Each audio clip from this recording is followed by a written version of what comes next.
Excellencies, Head of State and Government, Your Excellency Ban Ki-moon, former UN Secretary General, Excellencies, ladies and gentlemen. Good evening from Hanoi, our capital city of peace and friendship.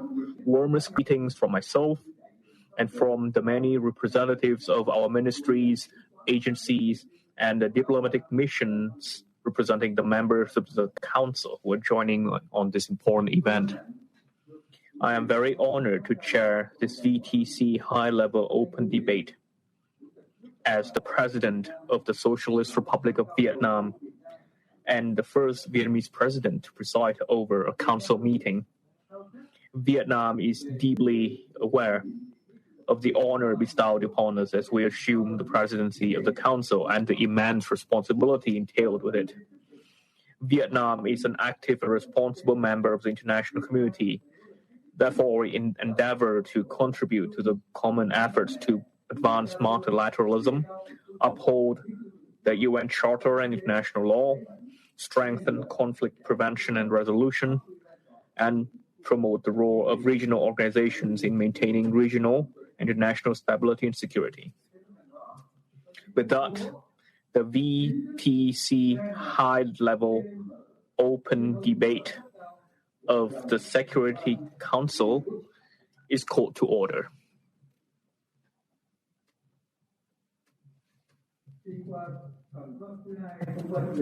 The next item is the adoption of the agenda. The provisional agenda of the meeting is enhancing cooperation between the United Nations and regional organizations in enhancing confidence building and dialogue in conflict prevention and resolution.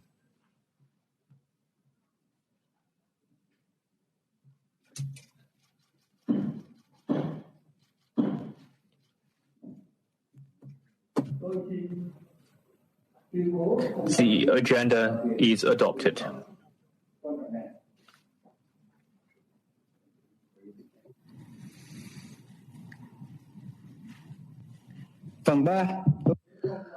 The third item is the list of briefer in accordance with Rule 39 of the Council's Provisional Rules of Procedure. I invite the following briefers to participate in the meeting. His Excellency Mr. Ban Ki-moon, former Secretary General of the United Nations. His Excellency Mr. Dato' Erywan Pehin Yusof, the second Minister for Foreign Affairs and Brunei Darussalam as Chair of ASEAN.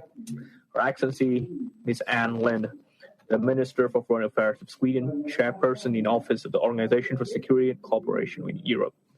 His Excellency Mr. Ahmad Aboud Gate, Secretary General of the League of Arab States. His Excellency Mr. Olok Sko, Head of the Delegation of the European Union to the United Nations. Her Excellency Ms. Fatima Kheri Mohammed, Permanent Observer of African Union to the United Nations. It is so decided.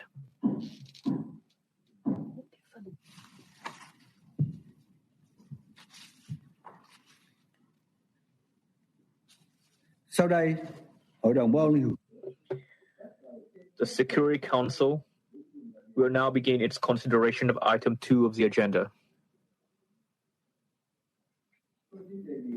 I wish to draw the attention of the Council members to document S/2021/297, a letter dated 26 March 2021 from the Permanent Representative of Vietnam to the United Nations, addressed to the Secretary General, transmitting a concept paper on the item under consideration.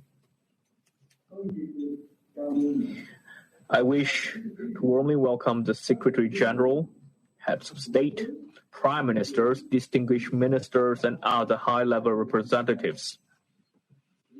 Your presence today underscores the importance of the subject matter under consideration.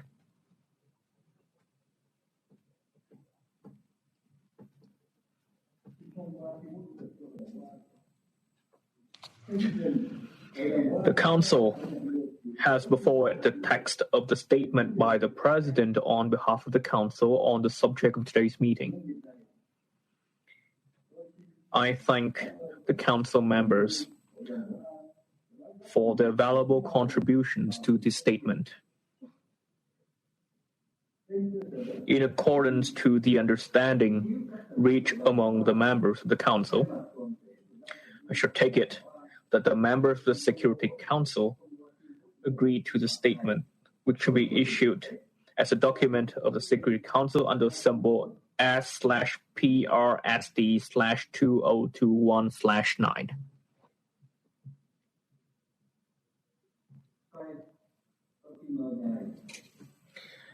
I now give the floor to His Excellency Mr. Antonio Guterres, Secretary General of the United Nations.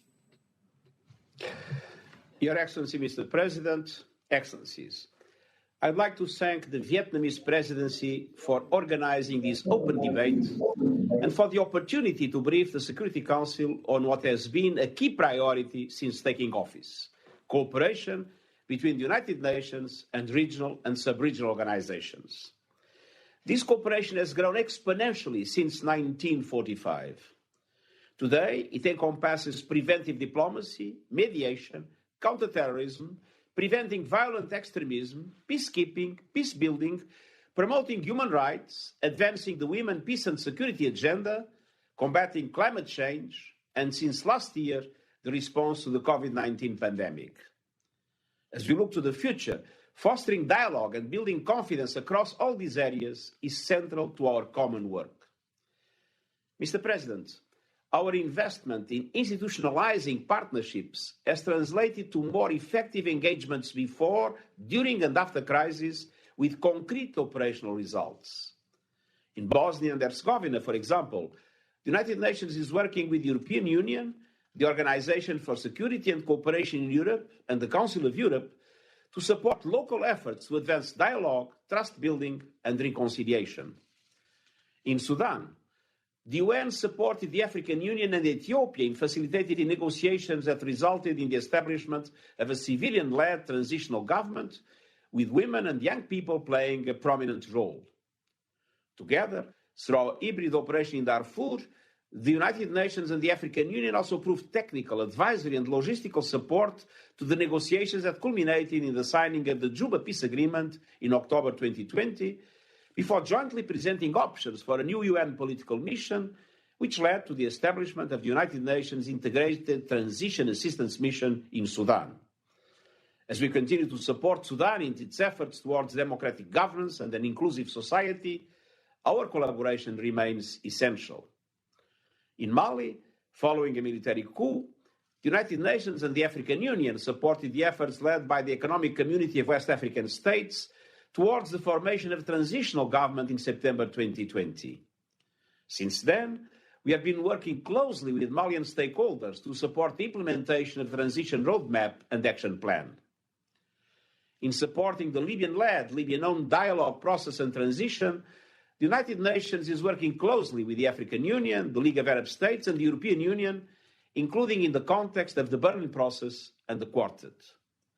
We are working together to support the implementation of the ceasefire, and we are closely cooperating with the African Union in the African Union's initiative to support the Libyan authorities in promoting national reconciliation. And in Bolivia, close cooperation between the United Nations, the European Union, and the Episcopal Conference of Bolivia played an important part in finding a peaceful solution to the crisis following the 2019 general elections and build confidence ahead of the general elections held last October. These examples show that our ability to work together and build on our complementarities allows us to more effectively support member states in managing complex political transitions and in finding sustainable solutions to political challenges.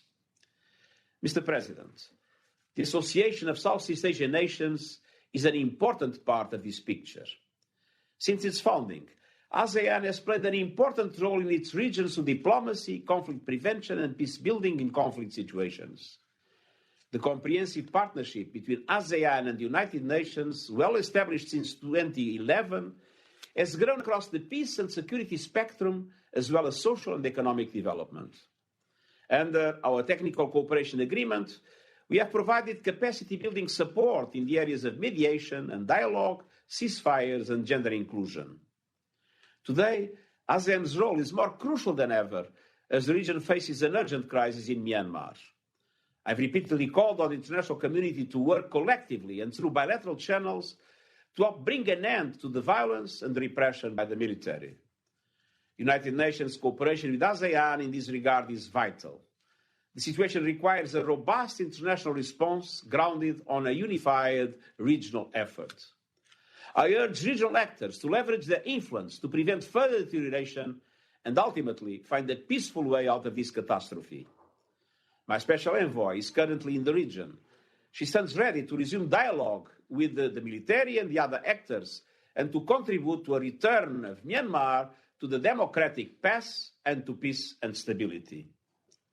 Excellencies, strengthening United Nations partnerships with regional and sub-regional organizations is an integral part of my vision for a networked multilateralism.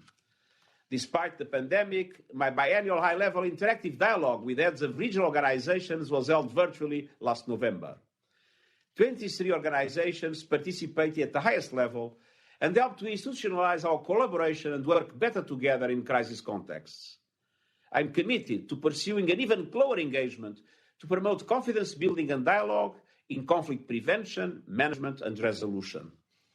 We can only address our current and future challenges, including those exposed and heightened by COVID-19, through ambitious and coordinated multilateral action. Thank you.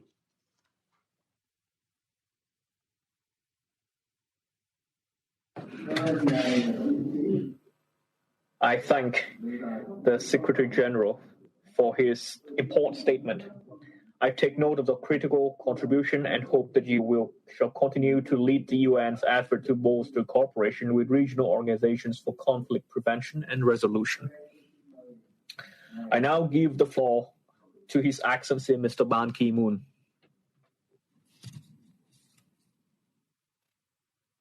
Nguyen, Xuan, Phuc, President of Vietnam and President of Security Council, His Excellency Secretary General Antonio Guterres, distinguished members of the Council, Excellencies, ladies and gentlemen. It is my great honor and privilege to speak to you today. My deep gratitude go to Vietnam for their initiative in holding this timely, high-level, open debate, as well as for extending an invitation for me to brief the Council today. Taking this opportunity, I extend my deep congratulations to His Excellency President Phuc on his inauguration on April 5th and wish you a great success in the future.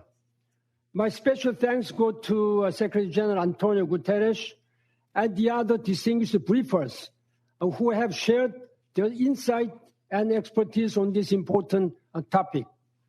Mr. President, today, the international community collectively faces a plethora of monumental challenges.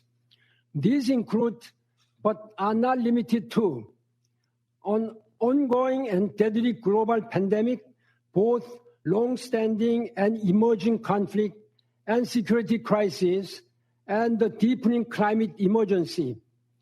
At the same time, the United Nations and multilateralism more largely has faced immense difficulties over the past few years in holistically addressing such crises, as some countries have unfortunately prioritized nationalism, isolationism over cooperation and partnership. Under this troubling backdrop, the role of cooperative regional organizations, as envisioned under Chapter 8 of the UN Charter, is all the more critical to help ensure the maintenance of international peace and security. Particularly, regional and sub-regional organizations have unique and prominent roles to play in enhancing dialogue and confidence building in conflict prevention and its resolution. In this context, I commend Secretary General Guterres' prioritization of prevention, and urge all members of this Council to scale up their support for his efforts in addressing the root causes of conflict and enhancing the humanitarian development and peace nexus. During my decade-long tenure as the Secretary General, I worked tirelessly to enhance cooperation between the United Nations and regional organizations with a view towards scaling up conflict prevention and resolution. I worked side by side with the ASEAN, AU, League of Arab States, OAS, European Union, OSCE, and other key regional organizations, including attending the majority of ASEAN, League of Arab States, and AU summit meetings during my time. As a result of their geographical proximity and intimate knowledge of local dynamics, regional and sub-regional organizations are also essential UN partners in providing only early warning assessment of atrocity crimes. Mr. President, I believe that today's Security Council debate is well-timed as both the United Nations and its regional partners now have a fleeting window to cooperate through strong action to halt the ongoing atrocities in Myanmar and prevent the further escalation of violence. According to rights monitoring groups, over 700 people, including 50 children, have been killed by security forces since the February 1st military takeover of Myanmar. I condemn the brutal use of lethal forces against civilians and the detention of State Councilor Aung San Suu Kyi and the President Win Myint, as well as thousands of protesters. The worsening situation in Myanmar represents a pivotal moment to showcase the utility of cooperation between the UN and its regional partners in maintaining peace and security and saving human lives.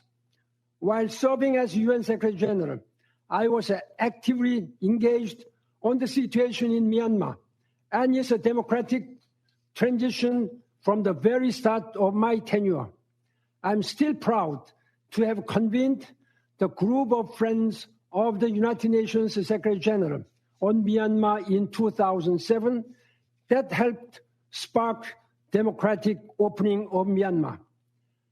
After the deadly cyclone Nargis caused unparalleled human sufferings in Myanmar in 2008, no one could engage with the military junta, and time was slipping to provide urgent humanitarian aid. Through concerted diplomatic efforts, I was able to gain entry to the country and scaled up UN humanitarian actions to the required level. I had a series of meetings with General Tan Xuan and then Prime Minister General Thein Sein, who later became the president of Myanmar. That was only possible thanks to the ASEAN's full engagement in the process.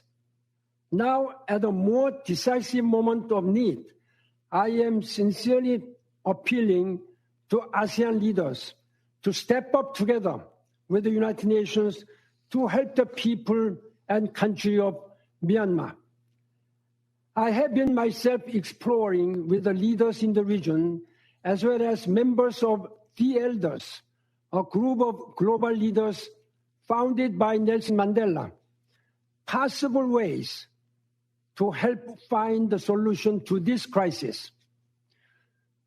Based on this consultation, I recently made a request to Myanmar authorities for me to visit the country, to meet all parties and try to help de-escalate the situation and find the route toward constructive dialogue. Unfortunately, my request was not accept it. Myanmar authorities informed me that, quote, the proposed visit will not be convenient at this moment due to recent domestic situations, unquote. Mr. President and distinguished council members, to deal with the Myanmar situation, an effective and regional-led approach requires both unity and action. But ASEAN has so far been divided in its responses to the situation in Myanmar. The principle of non-interference in the internal affairs of sovereign states should not be used as a pretext for inaction in the face of serious human rights abuses. ASEAN must make it clear to the Myanmar military that the current situation is so grave that it cannot be regarded only as an internal matter. The military's use of lethal force and gross violation of human rights being perpetrated against the civilians are not compatible with the ASEAN Charter. These actions are clear violations of international law and constitute a threat to peace, security, and stability of the region. According to the news report, General Min Aung Hlaing of Myanmar will attend ASEAN Special Summit on Myanmar to be held in Indonesia on April 24th. I urge ASEAN leaders to take immediate and concerted actions at the summit. As a minimum, they should agree that a high-level ASEAN delegation will visit Myanmar to engage with all relevant parties. It is equally vital that the Security Council moves beyond statements to collective action, as has been stated by countries around the world. After ASEAN Special Summit, the Security Council should monitor the situation closely to take follow-up actions. The UN Security Council cannot neglect its basic obligation to prevent a situation from deteriorating in which so many innocent people are being killed. As a former Secretary General, I urge this Council to take immediate actions to halt the violence and bloodshed and initiate the process to restore peace and democracy in Myanmar. In particular, permanent members of the Security Council should focus their attention on action that can be taken to respond to the situation in Myanmar. The Security Council has the responsibility to protect Myanmar's civilian population in the context where the atrocities being committed may constitute crimes against humanity. The principle of R2P, responsibility to protect, should be in that context.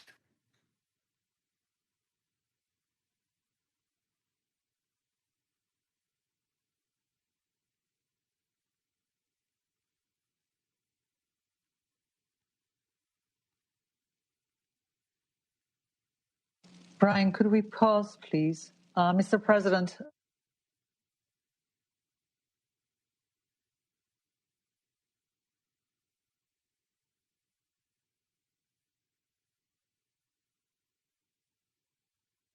It is now more important than ever to pursue multilateral and multi-layered solutions to the security problems that we face, born out of robust partnership with the UN, its member states, and particularly regional organizations all working together. As regional conflict continue to both emerge and deepen, the UN can no longer deal with all of these crises on its own. This is why I believe the partnership approach can best bear fruit for both conflict prevention and resolution. Now is the time for this Council and its regional partners to not only act together, but act decisively to prevent the worst in Myanmar and beyond. I once again thank the Vietnam presidency for convening this high-level open debate and inviting me to brief the Security Council today. Again, I count on your strong leadership. Thank you for your attention and leadership. Thank you. I thank His Excellency Mr. Ban Ki-moon for his important statement and kind congratulations addressed to me. We take note of your valued contributions to the development of the partnership between the UN and regional organizations, especially ASEAN. It is our hope that in every position, you would continue to promote dialogue and confidence building to prevent conflict in our world. Ladies and gentlemen, I shall now make a statement in my capacity as President of the Socialist Republic of Vietnam. I thank the UN Secretary General and the former Secretary General of the UN, Ban Ki-moon, for your very insightful and comprehensive remarks. Ladies and gentlemen, trust, confidence, and dialogue laid a solid foundation for international relations. Rising from the ashes of sorrows of the Second World War, the UN has become the very symbol of our deep conviction and mutual trust in multilateralism and multi-tiered international cooperation. Guided by such faith, many regional organizations were established and have since thrived. Our briefers today, representing organizations from various regions, will give us an overall picture of their active contributions to conflict prevention and resolution and facilitation of dialogue, peace, and reconciliation processes. As an active ASEAN member, having just fulfilled its role as the 2020 ASEAN Chair, Vietnam takes great pride in ASEAN's success in building a region of peace, cooperation, trust, and dialogue, and a cohesive and responsive ASEAN community, striving toward an open, transparent, inclusive, and rules-based regional architecture. ASEAN has established a partnership with the UN and created several mechanisms and forums for political and security dialogues with other countries, including the 5 permanent members of the Security Council. In January 2020, Vietnam chaired the Council's open debate on cooperation between the UN and ASEAN in maintaining international peace and security. Setting confidence building and dialogue as priorities, ASEAN has been working with China to negotiate the establishment of the Code of Conduct in the South China Sea, with a view to maintaining peace, stability, maritime security, and safety in the South China Sea. ASEAN is also playing a central role in seeking adequate solution to help stabilize the situation in Myanmar through dialogue and reconciliation. In the 24th of April, ASEAN leaders will be hosting a special summit to discuss this important issue. Ladies and gentlemen, while peace, cooperation, and development continued as the prevailing trend and fervent aspirations of all countries and peoples, the world that we live in today is riddled with challenges. In the past 5 years, conflicts have taken away 500,000 lives across the globe. In 2020 alone, the world recorded 20 million refugees, over 50 million people displaced due to conflicts, and around 170 million in need of humanitarian assistance. These are the people who are left behind and call upon our Council to take action. Against major challenges such as COVID-19, natural disasters, severe climate change, border and territorial disputes and conflicts, frictions, and geostrategic competition, increased international unity is more crucial than ever. Yet, the paradox at present lies in our waning trust in one another and in multilateral institutions. The strengthening of unity is of great necessity, starting with the cooperation between the UN and the UNSC with regional organizations in our joint efforts to prevent and resolve conflicts through dialogue and confidence building. In this important debate, I would like to underscore three proposals. First, the interactions and complementarities between the UN and regional organizations are inherent. They are the two-way linkages to share knowledge and coordinate joint endeavors. The UN should take the lead in increasing cooperation activities and exchanges of experience and best practices in confidence building and dialogue to prevent conflicts. On the other hand, regional organizations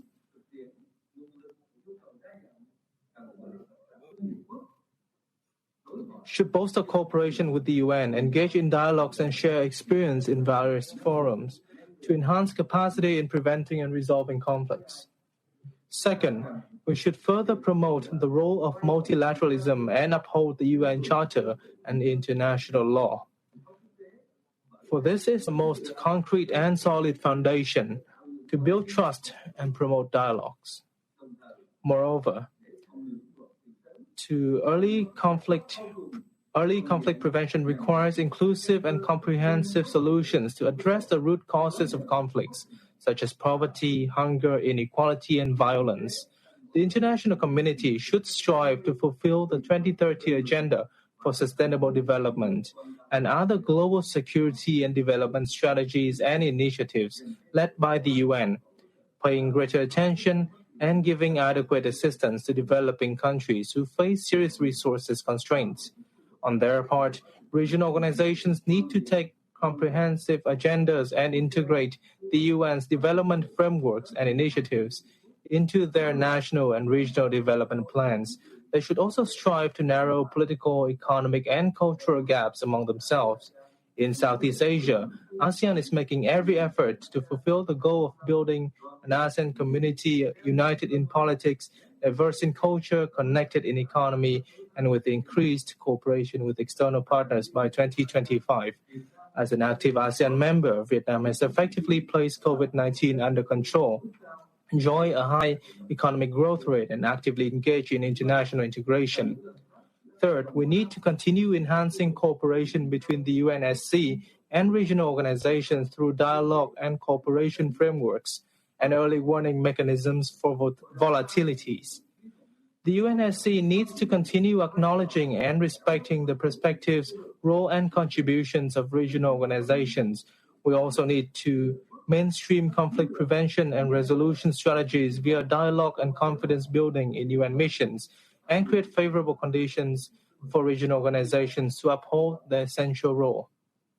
In response, regional organizations should further strengthen their proactive and leading role in preventing and resolving conflicts in accordance with international law and the UN Charter.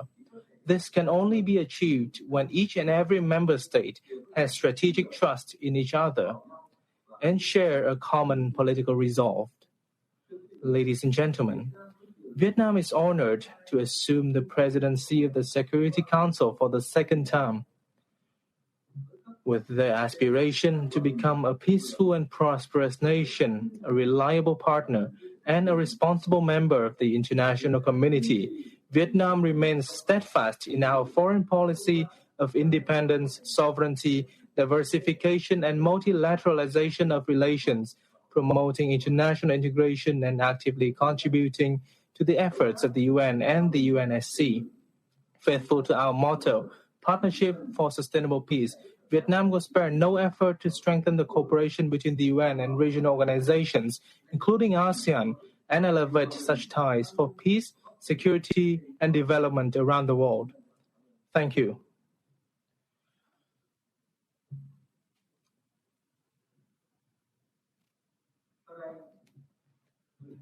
I resume my function as President of the Council.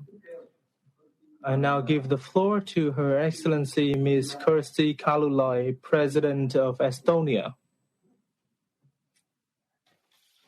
Mr. President, I extend my warm greetings to you and to the people of Vietnam. I also welcome former Secretary General Mr. Ban Ki-moon, as well as representatives from regional organizations. And also I'd like to say hello to Secretary General. Thank you for joining us. Thank you, Secretary General Guterres. Excellencies, the COVID-19 pandemic has clearly demonstrated that you can overcome global challenges only through joint and coordinated action. Here, regional organizations play a crucial role, and the EU leads by example. European Union is the biggest donor to the COVAX facility, global initiative to ensure safe and effective vaccines for all the countries in the world. I also welcome the support by regional organizations to the United Nations Secretary General's call for a global ceasefire. Besides the strong partnership with the EU and OSCE, the UN Security Council has also annual consultations with the African Union Peace and Security Council, the League of Arab States, and the Association of Southeast Asian Nations. Regional and sub-regional organizations often know better how to mitigate tensions and to deal with the aftermath of bloody confrontations. They have a key responsibility in preventing violent conflicts and atrocity crimes. They can build pressure to stop atrocities and open the door for negotiations. And for that, they must not stay silent when freedoms are suppressed. There must be accountability between a state and a society. This is the only road to a less violent world. The unfolding tragedies in Belarus, Yemen, Syria, Myanmar are all clear proof of that. Entire world observes with pain the army killing its own citizens, including children, in Myanmar. Here the ASEAN has a critical role in pressuring the army to stop the atrocities. It is important that ASEAN will be able to organize a summit dedicated to the grave situation in Myanmar. Mr. President, drawing on the messages of our briefers today, it is also the democratic governance that reassures the peaceful coexistence of states. Multilateral cooperation founded upon the democratic debate, transparent information sharing, and confidence-building measures is a way towards more peaceful coexistence. It is for these universal values why democratic governance has been embraced across the world in every continent of the world. The number of the world population living in democracies has increased from 1 to 4 billion over the past 65 years. The European Union is recognized as one of the best examples of effective regional multilateral cooperation, and the EU is committed to multilateralism with the United Nations at its core. This method of diplomacy belongs to our DNA. The respect for territorial integrity and the prohibition of the use of force are fundamental principles of international law at the core of UN, EU, ASEAN, and other regional organizations. And yet, we are observing with deepest concern threats to use military force, also here in our Europe. We are witnessing increased military buildup by Russia along the Ukraine border and in the occupied Crimea. Most recently, Russia announced that under the pretext of military exercises, it will block parts of the Black Sea, namely the Kerch Strait, restricting the navigation of foreign military and official ships until October. The situation is aggravated by the fact that Russia does not engage in risk reduction and confidence-building measures in the OSCE. Russia failed to explain its military buildup along the borders of Ukraine and in occupied Crimea last week in OSCE. This runs counter to the letter and spirit of the OSCE confidence-building mechanisms, including in particular of the Vienna document, that is to address concerns and reduce risks. In conclusion, Estonia believes that multilateralism that we see in Europe born from the ashes of 2 world wars, can help to secure and keep peace through active cooperation with the UN and other regional organizations.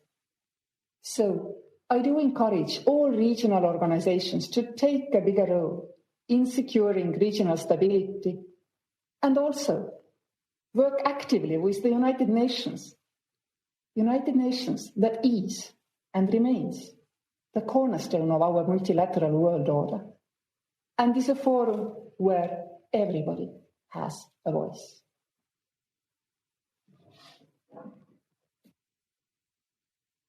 Bà Kalula quan trọng. I thank Her Excellency Ms. Kalulai for her statement.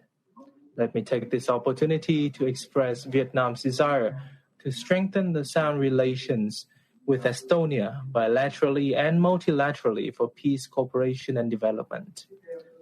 I now give the floor to His Excellency Mr. Uhuru Kenyatta, President of Kenya.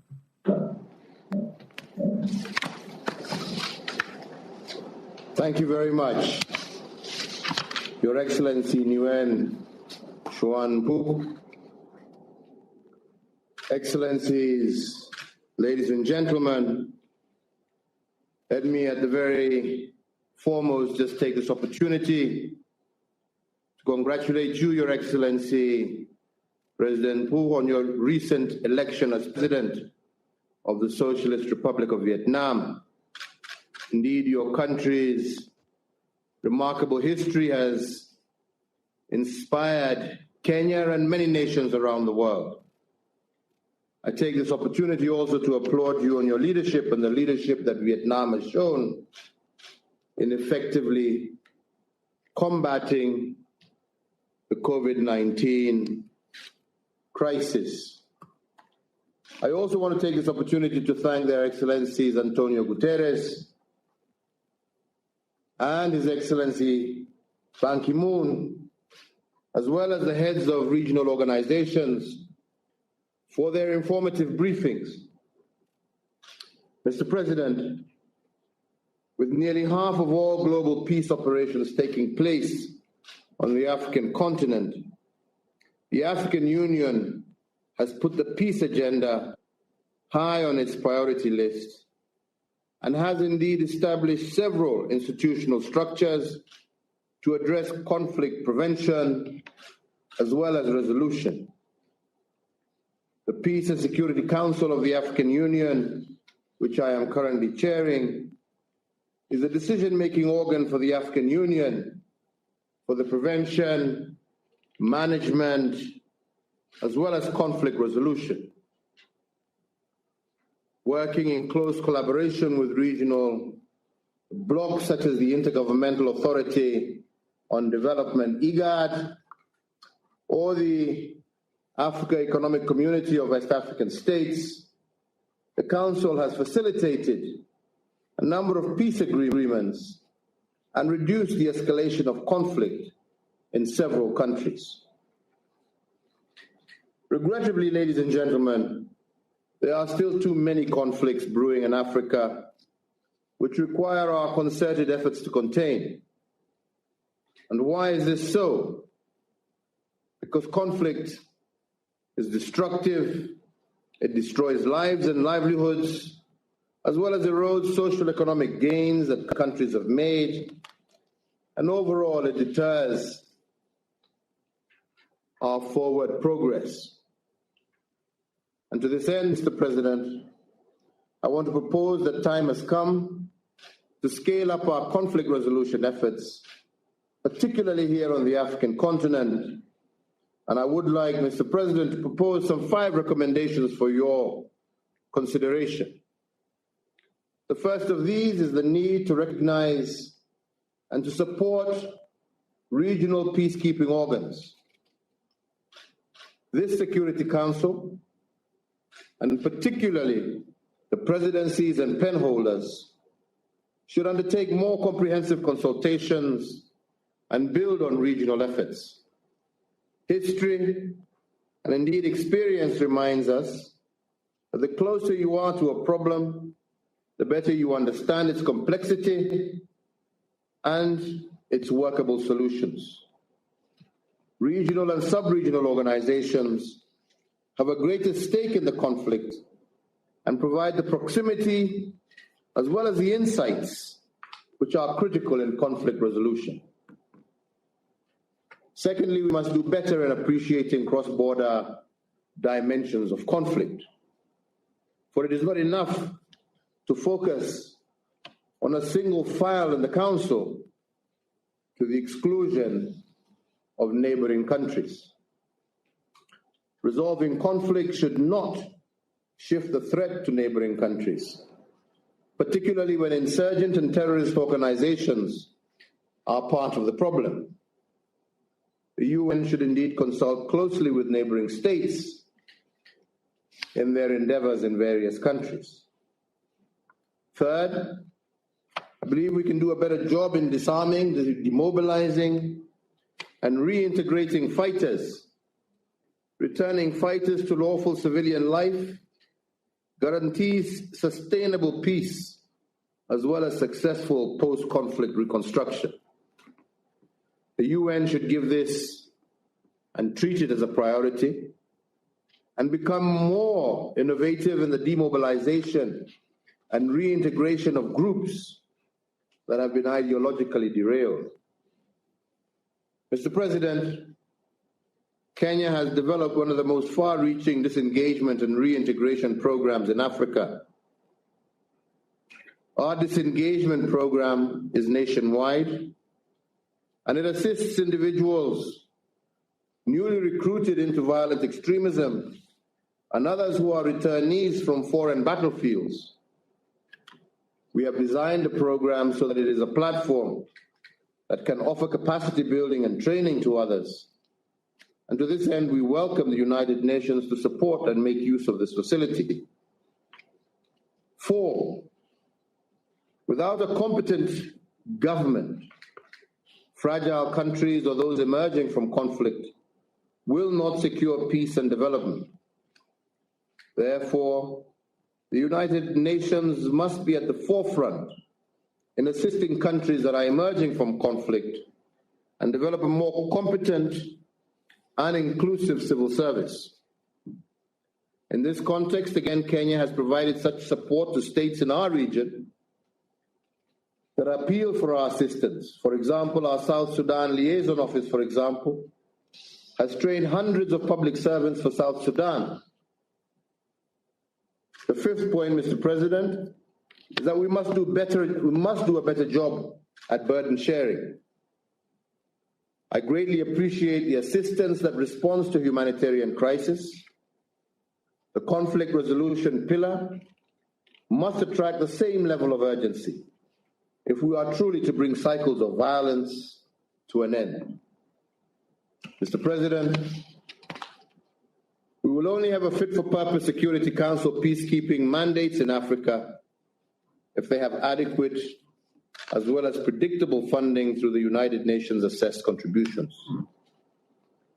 It is these that will protect peacekeepers, allow their missions to be fit for purpose, and enable quicker and more lasting successes. Mr. President, in conclusion, I stand eager to join hands with you to build a more ambitious collaboration between this Council as well as our regional and sub-regional organizations. I thank you.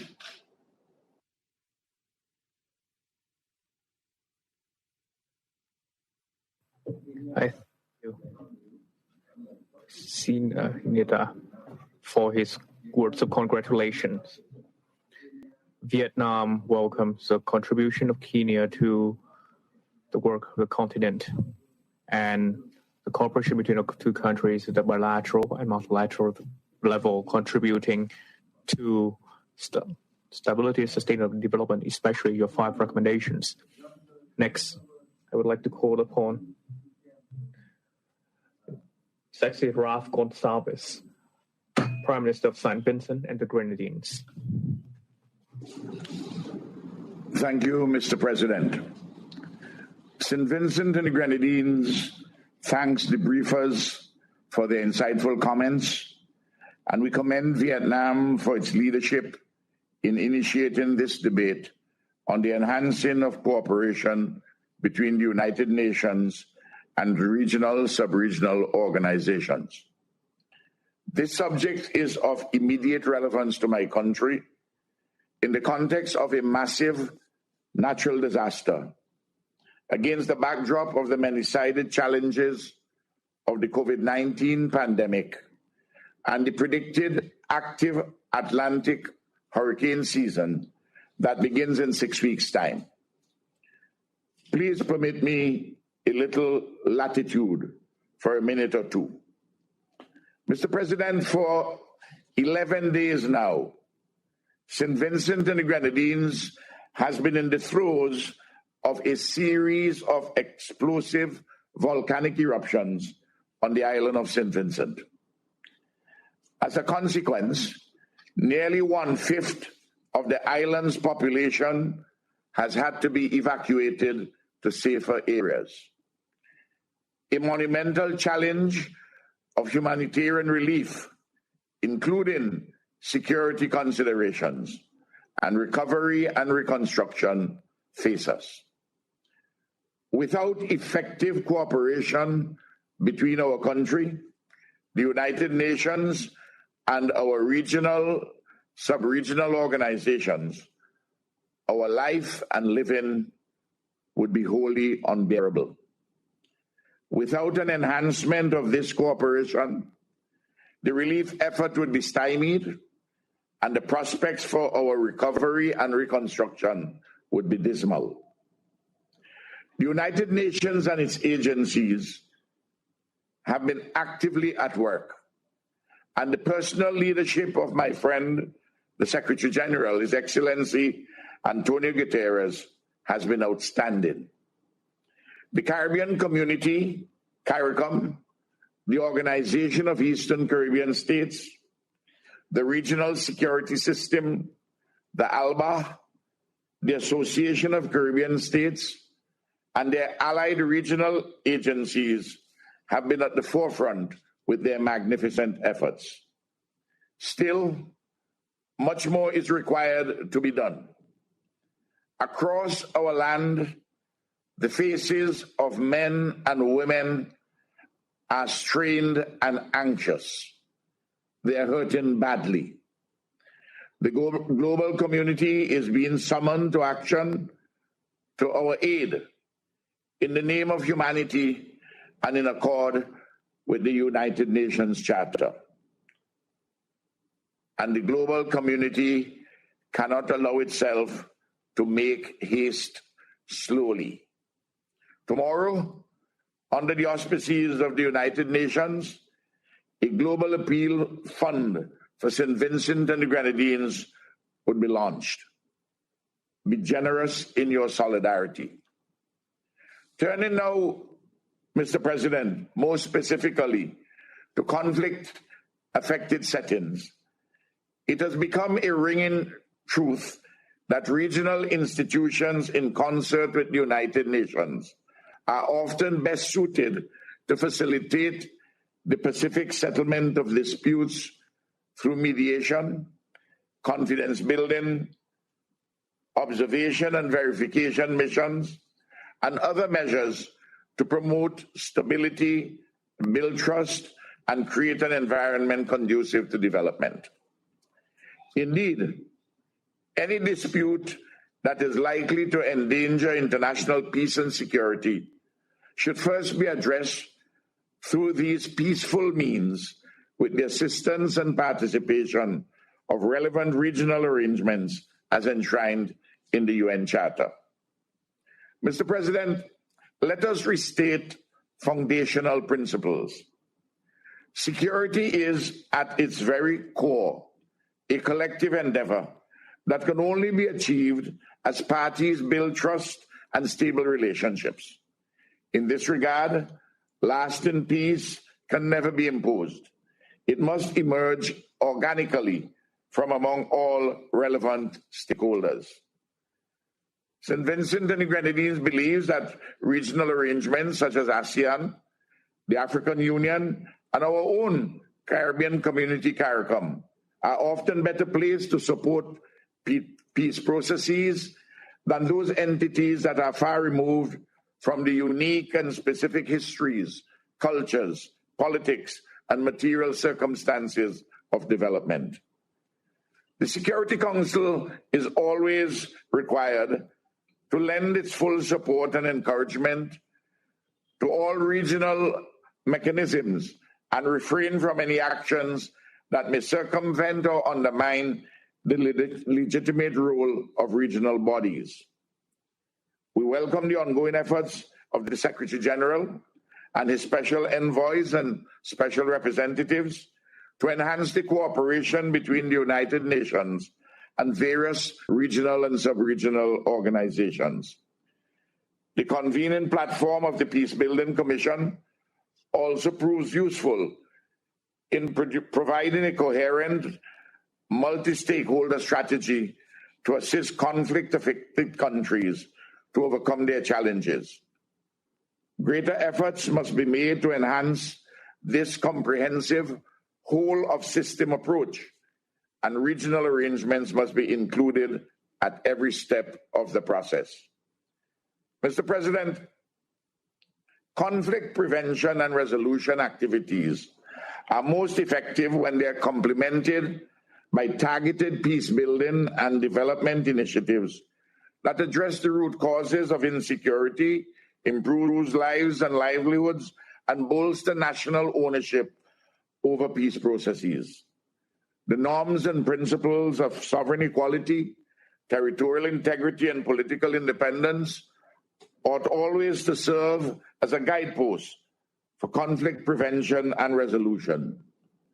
In all situations, the mandates of regional organizations ought never to be subverted by hegemonic self-interest or eroded through unilateral action, but always to serve as platforms to enhance sovereignty and promote solidarity and cooperation.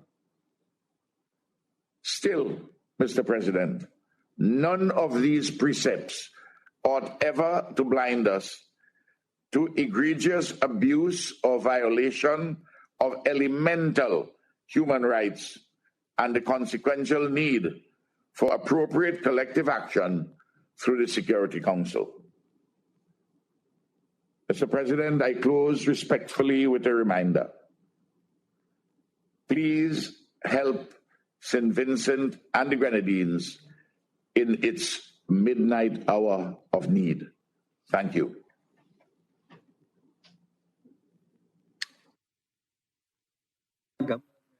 I thank His Excellency Mr. Gonçalves for his valuable remarks. I wish to offer my condolences to your government and your people for the losses and damage caused by the volcanic eruption of La Souvière.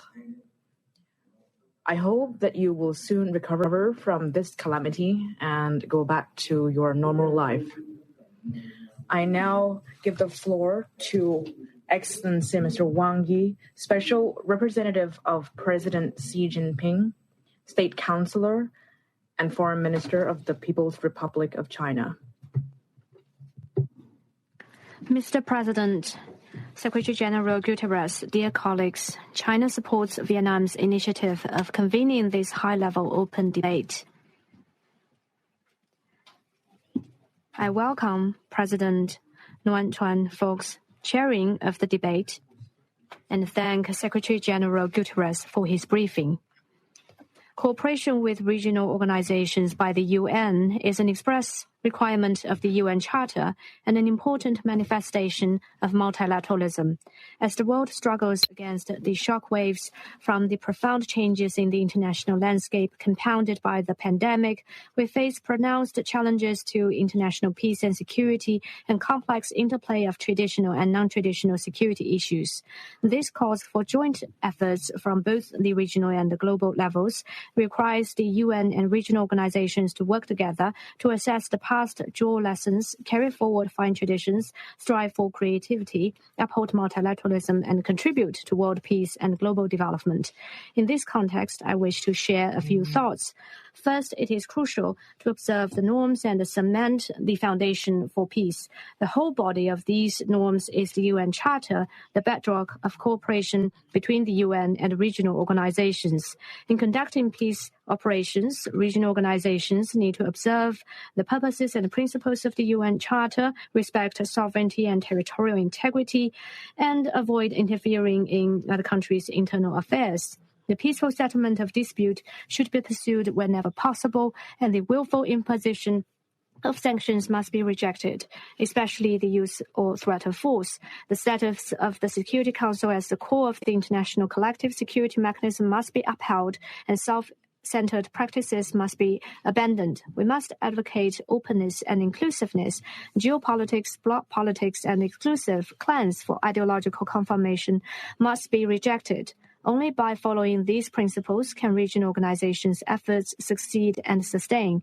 Second, it is imperative to prioritize prevention and diversify the tools for upholding peace. The UN and regional organizations need to promote common, comprehensive, cooperative, and sustainable security, and diversify the toolkit for peace with preventive diplomacy as the priority. Peace talks should be encouraged to narrow differences through dialogue, resolve disputes through mediation, and find a political settlement of hotspot issues. It is also important to make good use of UN peacekeeping operations, uphold the principle of impartiality, and respect the will and the choice of the people of the countries concerned. Enforcement operations must be authorized by the Security Council. Third, it is important to complement each other and create a synergy for peace. The UN and its Security Council need to serve as effective coordinators and provide more assistance to regional organizations, which in turn should leverage their own strengths to help address regional disputes in a way suited to regional realities. The two sides could share experience and best practices and engage in flexible and pragmatic cooperation. In recent years, the UN has been moving in the right direction by stepping up coordination with regional organizations such as the AU and ASEAN. The UN should help Africa enhance its own capacity for peacekeeping, stability, and counterterrorism, and accelerate the development of the African Standby Force, the Rapid Response Forces, and an early warning mechanism. It should provide sustainable and predictable financing assistance to AU's peace and security operations, and support silencing the guns in Africa. The international community should respect and uphold ASEAN's centrality in East Asia cooperation. Under the current circumstances, supporting ASEAN's constructive participation in Myanmar's domestic reconciliation process in an ASEAN way and de-escalating tensions in Myanmar serves the interests of the people of Myanmar and the international community. Fourth, it is essential to pursue common development and prepare the ground for peace. For many regional hotspots, the ultimate way out lies in development. The UN and regional organizations need to fully appreciate the significance of development in promoting peace, take an integrated approach to peacekeeping, peace-building, and post-war reconstruction, and help countries in need access timely development funds and resources. In essence, the fulfillment of the 2030 Agenda, better lives and employment, and narrowing development gaps are the best policies for long-term peace and security. In this connection, inter-regional cooperation and connectivity and efforts to integrate post-conflict countries into regional development have great significance as they can bring the dividends of peace to all. Mr. President, this year marks the 50th anniversary of the restoration of China's lawful seat at the UN. Throughout the 5 decades, China has been an active supporter to and participant in the cause of the UN, and a firm defender and practitioner of the UN Charter. China has also consistently supported and actively contributed to stronger cooperation between the UN and regional and sub-regional organizations. In fact, a considerable portion of China's UN Peace and Development Trust Fund has gone to support regional and sub-regional organizations. China has announced to donate 300,000 doses of COVID-19 vaccines to UN peacekeepers, with priority given to missions in Africa. We would also support it if these vaccines are to be used for peacekeeping missions by regional and sub-regional organizations. To date, China has established strategic partnerships with regional organizations, including the AU, ASEAN, and the Arab League. The partnerships are founded on our common understanding of a shared future and are consistent with the UN Charter. Guided by the principles of extensive consultation, joint contribution, and shared benefits, our partnerships aim for win-win cooperation. They are never targeted against any third party. China has been promoting cooperation with the AU in the spirit of pursuing the greater good and shared interests, and according to the principle of sincerity, real results, affinity, and good faith. A few months ago, we signed the Belt and Road Cooperation Plan with the AU, and will continue to forge synergy between the Belt and Road Initiative, AU's Agenda 2063, and UN's 2030 Agenda. China supports AU's leading role in the African integration process and encourages the AU to find African solutions to African issues and make contributions to peace and development in the region. China has been pushing forward its ties with ASEAN under the principles of amity, sincerity, mutual benefit, and inclusiveness. We'll continue to work for progress on political security, economic, and social-cultural fronts, support ASEAN centrality in regional cooperation, and build a closer China-ASEAN community with a shared future. China has been advancing Belt and Road cooperation with the Arab League and set out the guiding principles of peace, innovation, guidance, governance, and integration. China is a committed builder of peace, promoter of development, facilitator of industrialization, supporter of stability, and a partner of people-to-people exchanges in the Middle East. We'll continue to advance economic and trade cooperation with the Arab League, enhance political trust, increase inter-civilization exchanges, and build a community with a shared future based on common convictions and pursuits, featuring tranquility and harmony, and in pursuit of development and prosperity. In view of the unprecedented changes the world is going through, China stands ready to enhance cooperation with regional organizations, work in the same direction to uphold peace together, and build a community with a shared future for mankind. Thank you.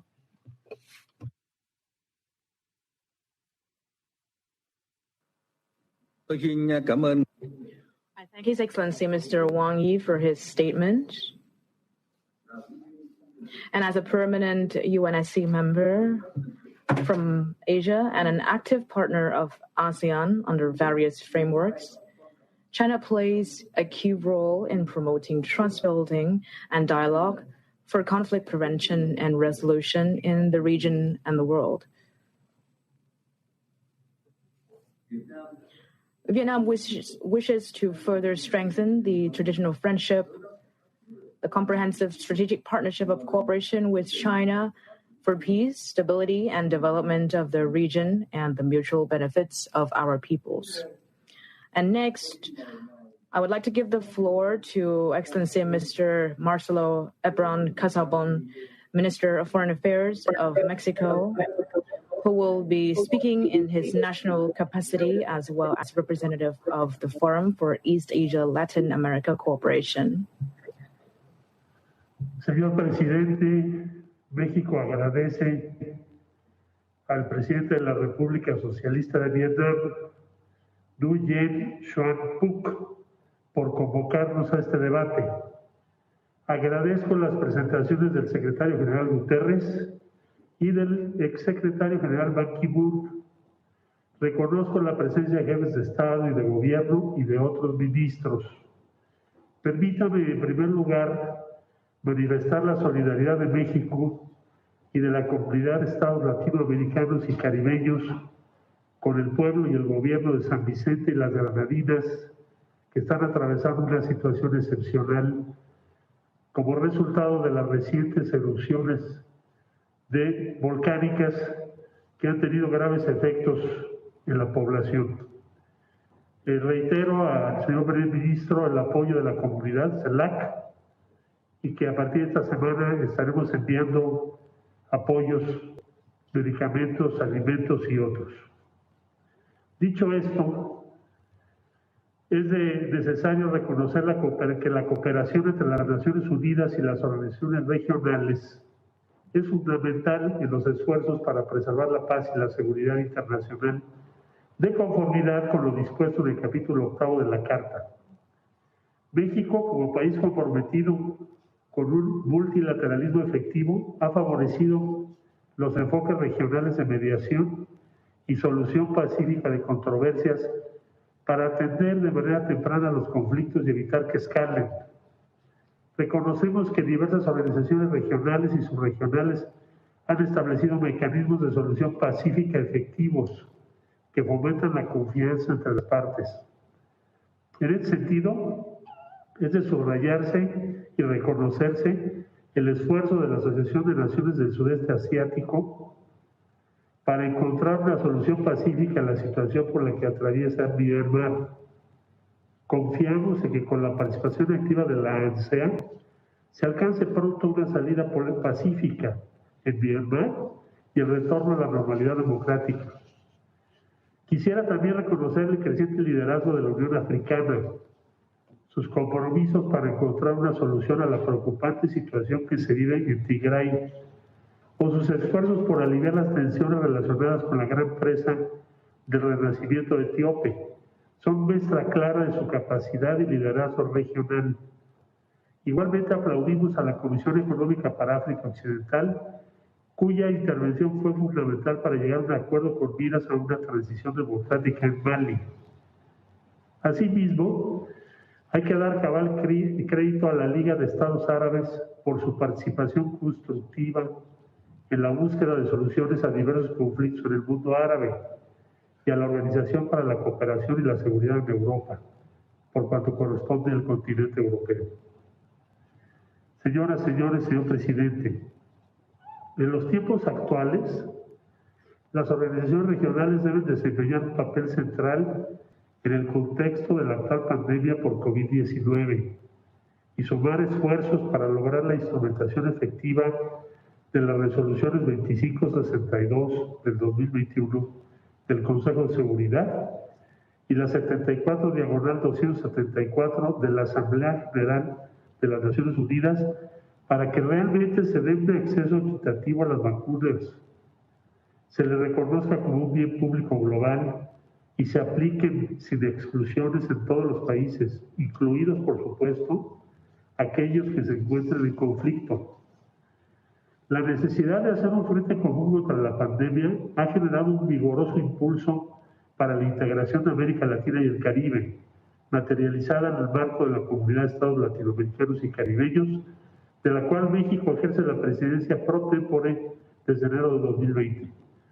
Al frente de la comunidad, hemos colaborado con la CEPAL para realizar un estudio completo del impacto económico de la pandemia, muy profundo, y hemos diseñado y puesto en marcha un plan integral de autosuficiencia en vacunas y medicamentos, que no tiene precedente y que busca reforzar las cadenas de producción y distribución sanitarias en la región. La cooperación alcanzada ante la pandemia entre los países de la Comunidad de Estados Latinoamericanos y Caribeños ha permitido la instalación de una red de especialistas en virología, la producción regional de la vacuna AstraZeneca contra COVID en un esfuerzo combinado entre México y Argentina, y de manera muy importante y destacada, el impulso a proyectos para desarrollar vacunas en universidades y centros de investigación de la región, en las que están participando en etapas preclínicas o ya clínicas, vacunas desarrolladas por Argentina, Brasil, Cuba, Chile y México. Nuestro objetivo estratégico es contar con vacunas propias aprobadas para garantizar la vacunación de todos los países de la comunidad lo más pronto posible, vistas las severas restricciones que estamos enfrentando de acceso a las vacunas y que muestran una concentración increíble, sin precedentes en el acceso a las vacunas. La CELAC también ha sido espacio propicio para que los países que así lo deseen se expresen en contra de la voracidad y el acaparamiento que ha acentuado las desigualdades, los bloqueos comerciales de insumos para combatir la pandemia y la ausencia e insuficiencia de vacunas en la región. Hemos procurado que la comunidad lleve a los hechos un multilateralismo eficaz que produzca beneficios reales y concretos a nuestros pueblos y que contribuya a su desarrollo sostenible. Y digo todo esto porque las organizaciones regionales pueden subsanar o complementar los esfuerzos de la Organización de Naciones Unidas ahí donde hay límites evidentes, como es el caso de las vacunas y los medicamentos.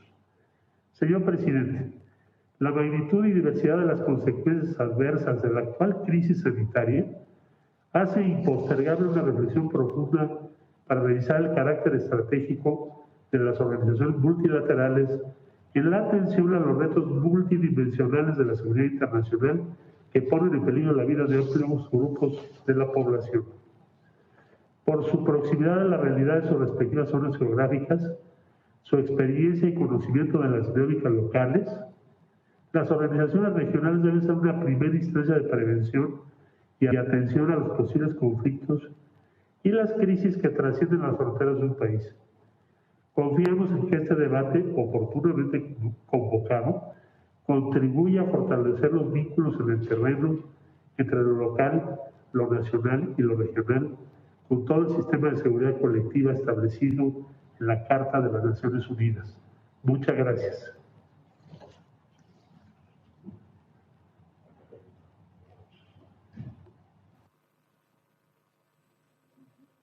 Thank you very much, Mr. Casaubon, for your statement.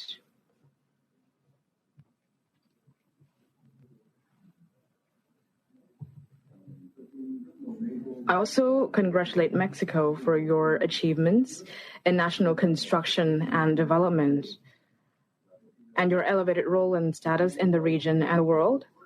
Vietnam wishes to further enhance coordination with Mexico at the UNSC and multilateral mechanisms in the coming time. And next, I would like to invite Mr. Othman Jarandi, Minister for Foreign Affairs, Migration and Tunisians Abroad, to deliver your remarks.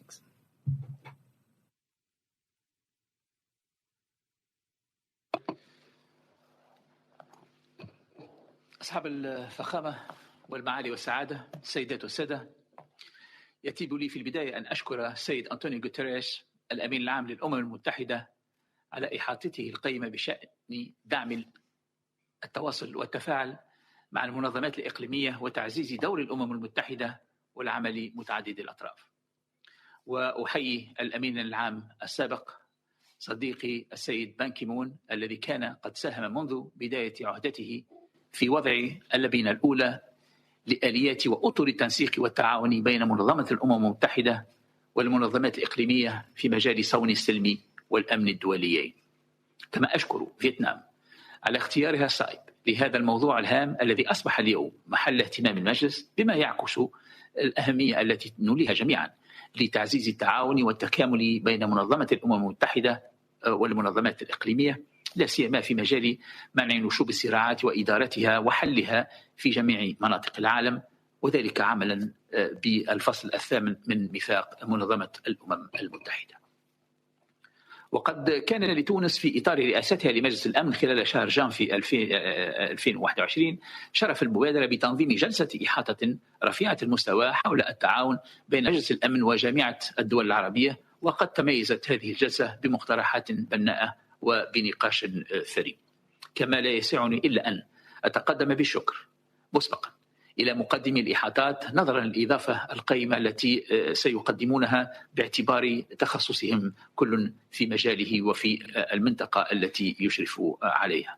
وقد توجت هذه الجلسة باعتماد مجلس الأمن لبيان الرئاسي عكس التوافق حول ضرورة دفع التعاون بين منظمتنا الأممية والمنظمات الإقليمية للدور الهام الذي تلعبه المنظمات الإقليمية وفي المجالات السياسية والاقتصادية والتنموية، كما تعتبر ركائز أساسية في الحفاظ على الأمن والسلم ومنصة متقدمة واستباقية لنزع فتيل التوترات. كما لا يفوتني في هذا السياق أن أنوه بالجلسة التي عقدت يوم 4 ديسمبر 2020 خلال رئاسة جنوب أفريقيا حول التعاون بين منظمة الأمم المتحدة والاتحاد الإفريقي.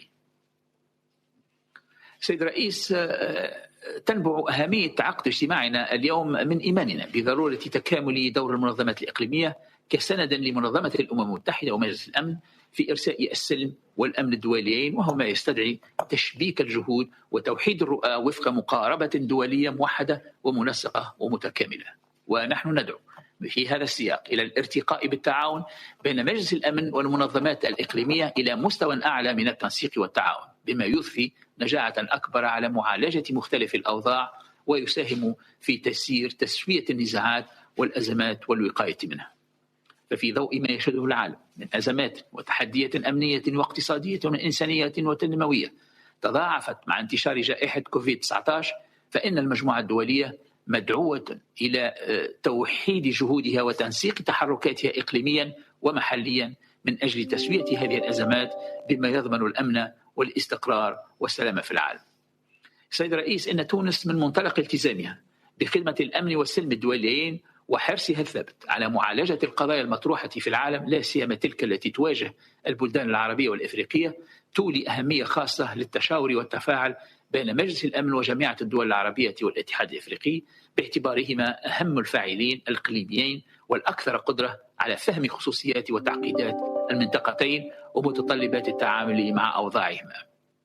ومن شأن هذا التعاون أن يساهم في الفهم المشترك للأسباب العميقة لمختلف النزاعات والأزمات التي تشهدها المنطقتان العربية والإفريقية، بما يضفي أكثر واقعية وفاعلية على مقارباتنا ومعالجتها. وبقدر ما نعرب عن ارتياحنا إلى تطور علاقات التعاون بين المنظمات الإقليمية ومنظمة الأمم المتحدة خلال العشرية الأخيرة، فإننا نؤكد اليوم كذلك على أهمية مضاعفة الجهود من أجل إحداث نقلة نوعية على هذه العلاقات لترتقي إلى مستوى أعلى من التنسيق والتكامل وتقاسم المسؤوليات.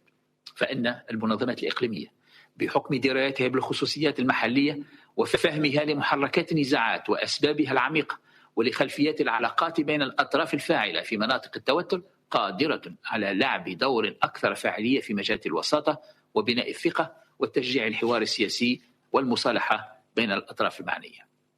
وفي هذا الإطار فإنه من المهم اليوم العمل باتجاه تكريس أولوية التدخل للمنظمات الإقليمية ودون الإقليمية للمساهمة في معالجة الأزمات وإيجاد حلول نابعة من المنطقة على غرار ما يسعى الاتحاد الإفريقي إلى تكريسه في عدد من المواقع. ونحن نتطلع في هذا الإطار إلى مقترحات الأمين العام في تقاريره المقبلة حول سبل تعزيز التعاون بين منظمة الأمم المتحدة والمنظمات الإقليمية في مجال بناء الثقة وتشجيع الحوار السياسي كأداة لتسوية النزاعات. سيد الرئيس، في الختام أود التأكيد أن جسامة التحديات التي يشهدها العالم والمخاطر المستجدة التي أصبحت تستهدف البشرية وتهدد أمننا الجماعي تحتم علينا اليوم مراجعة مقاربتنا للأمن والسلم الدوليين من منطلق تشاركي. ونحن ندعو في هذا السياق إلى تعزيز التعاون القائم بين منظمة الأمم المتحدة والمنظمات الإقليمية ودون الإقليمية لمعالجة التحديات المشتركة، وفي مقدمتها النزاعات والإرهاب، والعمل على تصدي لتداعيات انتشار جائحة كورونا انسجاما مع القرار رقم 2532 الذي اعتمده مجلس الأمن بالإجماع يوم 1 جويلية 2020 بمبادرة تونسية فرنسية.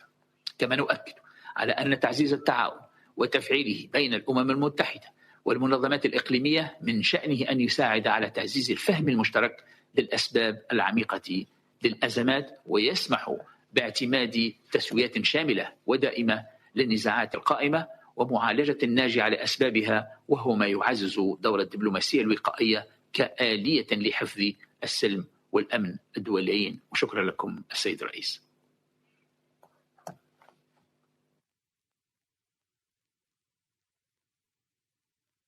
Amen.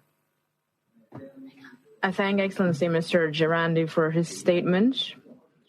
As we both are developing countries and members of numerous international organizations, Vietnam and Tunisia share many common views. Our two countries also enjoy favorable conditions to strengthen our multifaceted cooperation at the UNSC and other multilateral forums to contribute to the maintenance of regional and international peace and security.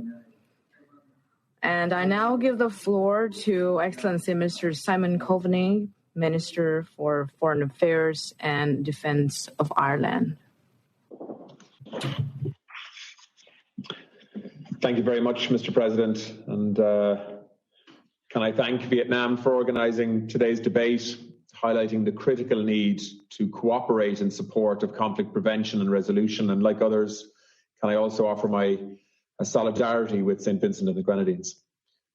I'd like to thank Secretary General Guterres and former Secretary General Ban Ki-moon, who've spoken eloquently about the unique partnerships between the UN and regional organisations.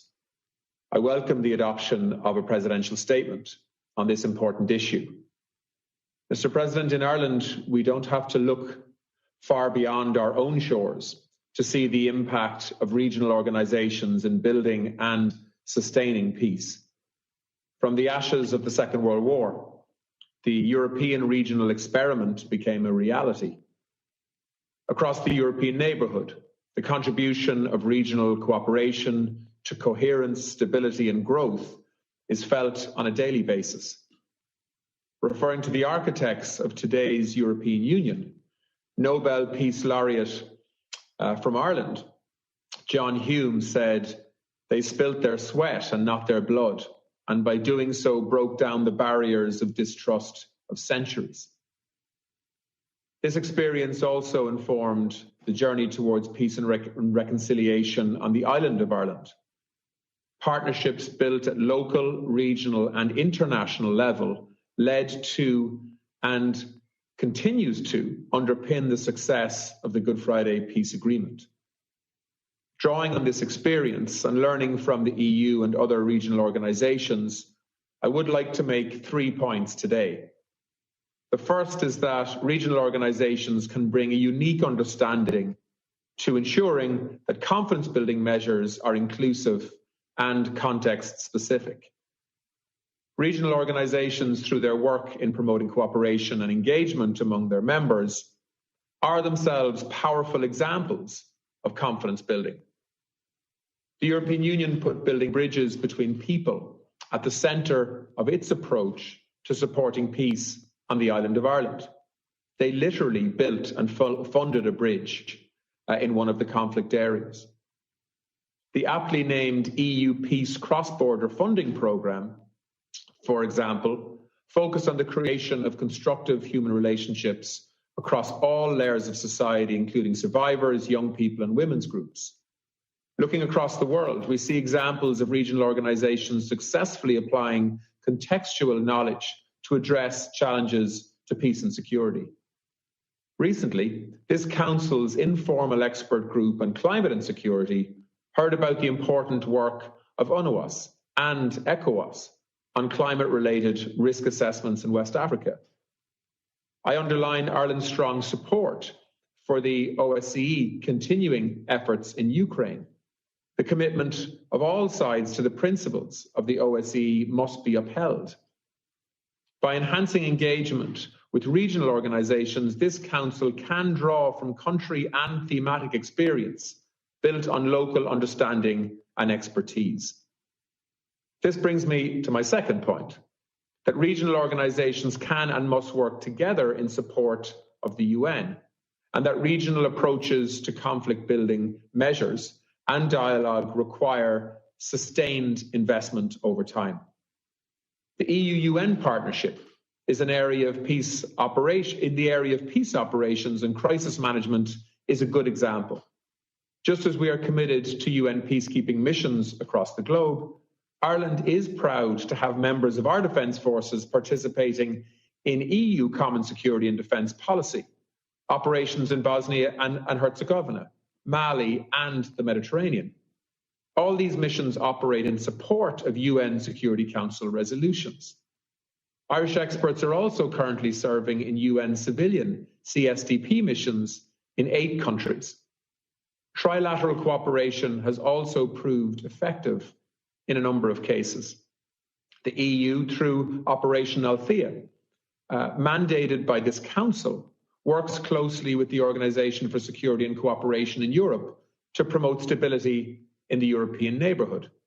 Similarly, through Operation Atalanta in Somalia, the EU operates with the UN and African Union to leverage local and international skills and experience. These strategic partnerships allow each organisation to engage more effectively and to ensure real and targeted impact on the ground, which is what really matters. The recent establishment of the European Peace Facility will enable the EU to contribute to the financing of military peace support operations and assistance measures globally. The EPF will, for example, support the increasing role in peacekeeping played by the African Union and sub-regional organisations to prevent, mediate and settle conflicts on the African continent. I also commend the African Union's efforts to increase the effectiveness of the African peace and security architecture. ASEAN, meanwhile, continues to play a key role in its region, and I welcome the recent progression to a strategic partnership between the EU and ASEAN. This demonstrates the shared commitment between our two organisations to a rules-based international order and effective multilateralism. ASEAN can and should play an important role in an issue that concerns all of us, ensuring the protection of human rights and facilitating dialogue and a peaceful solution to the current crisis in Myanmar. We look towards the upcoming ASEAN summit and are hopeful of a tangible outcome. This would be a positive manifestation of the potential of regional organisations as the likes of which we're discussing here today. There is scope here for the strengths of the UN and ASEAN to align. My final point is that peace is made by people, by courageous individuals like Monica McWilliams and Pearl Sagar, who worked on a cross-community basis to ensure women's representation in the Northern Ireland peace process. We have learned that to be sustainable, peace must be inclusive. Regional organisations have a vital role to play in giving space to grassroots and community actors and in elevating the voices of civil society. We see the invaluable role of regional women's mediator and peace-building networks, particularly in conflict-affected contexts. Groups such as FemWise Africa and the Arab Women's Mediators Network are showing the way for all of us. There is more that we can do on this Council within UN-led peace processes and through the work of regional organisations to ensure that women are both in the room and at the table when decisions are made. We must ensure that the voices of young people, often too marginalised, are both heard and heeded. Mr. President, primary responsibility for the maintenance of international peace and security rests with this Council. Strengthening cooperation between the UN and regional organisations enhances our ability to prevent and resolve conflict and to advance the broader goals and objectives of the UN Charter. We are, as we know, already doing much together. So let us commit to realising the full potential these unique partnerships have to offer. Thank you very much.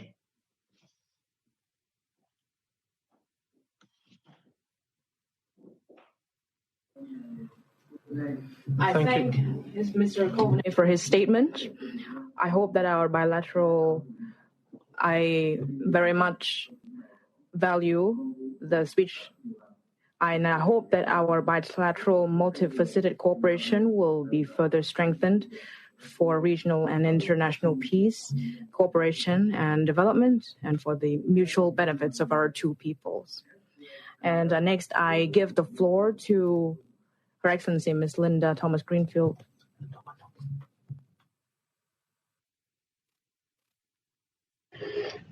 Thank you, Mr. President, and allow me to join others in congratulating you on your assumption as President of Vietnam and to thank Vietnam for your extraordinary leadership during this month's Security Council. Today, I'd like to offer a top-line overview of some of the world's most important regional organizations, share our views on their important work, and offer plans for coordination and collaboration. We have worked with the African Union across Africa to address many crises, from Somalia and Darfur to Ebola response in West Africa. And as you heard from the Secretary General, as well as from the President of Kenya, we continue to have many challenges on the continent. At this very moment, a strong UN-AU partnership is crucial to addressing the conflict in Tigray and the unfolding humanitarian and human rights crisis.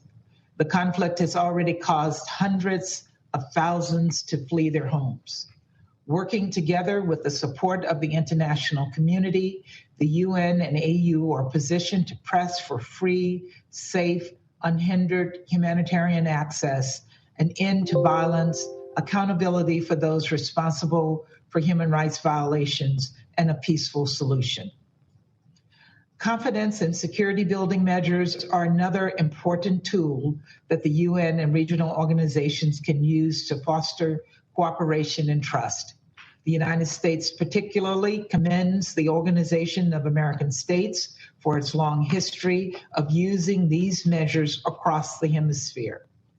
They have successfully identified traditional as well as non-traditional measures that address new threats, concerns, and other challenges in the hemisphere.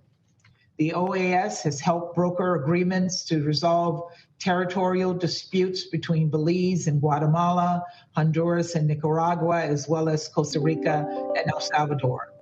The OAS has also participated in several conflict resolutions and national reconciliation activities, including disarmament and demobilization in Colombia. These confidence and security building measures have contributed to transatlantic military stability, predictability, and transparency. The OSCE's Special Monitoring Mission also plays a vital role in reporting on daily activities of violence on the ground in Ukraine. We owe it to their leadership, all of the brave monitors, and everyone with an interest in a strong European security environment to ensure the mission can operate freely and without hindrance. We also deeply appreciate the European Union's deployment of civilian and military missions in support of the UN Security Council resolutions. The EU's military training mission in the Central African Republic, Mali, and Somalia directly support UN peacekeeping efforts. We thank you for your willingness to take on these challenges inside and outside of your region. The United States also looks to regional organizations like ASEAN to play a strong role in encouraging conflict prevention, mediation, preventive diplomacy, and peace building. While the ultimate responsibility lies with the Security Council to address threats to international peace and security, this month in particular, we in the Security Council eagerly awaits the outcome of the ASEAN meeting on Burma, which deserves serious and immediate attention. ASEAN-led forums, including the ASEAN Regional Forum and East Asia Summit, provide a space for constructive dialogue between regional countries to discuss pressing regional and international issues, including good governance, counterterrorism, and maritime security. We will continue to actively engage in these forums to foster constructive engagement with Indo-Pacific countries.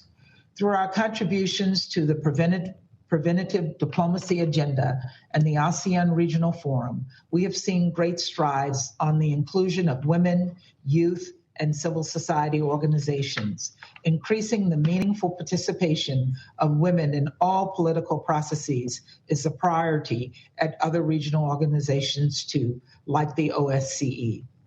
It's yet another reason to coordinate with these organizations as we do everything we can to promote support for the Women, Peace, and Security agenda here at the Security Council. Finally, we'd also like to recognize the leading role that the Pacific Island countries' regional organizations play in advancing economic development and security cooperation. Our partnership with the Pacific Island Forum enhances regional security cooperation and supports implementation of the UN Security Council resolutions with Pacific governments and their shipping registries. Regional organizations are essential partners in working toward peace and security. They are engines of diplomacy. We at the United Nations have to be in close contact with them to secure our success.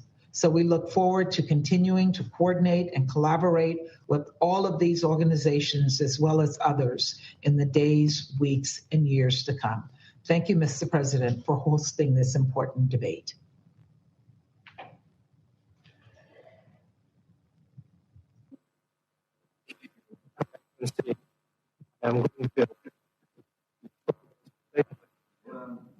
I believe that as a permanent member of the UNSC and partners to many regional organizations, including ASEAN, the U.S. will continue to play a key role in promoting dialogue and confidence-building measures in conflict prevention and resolution in the region and beyond.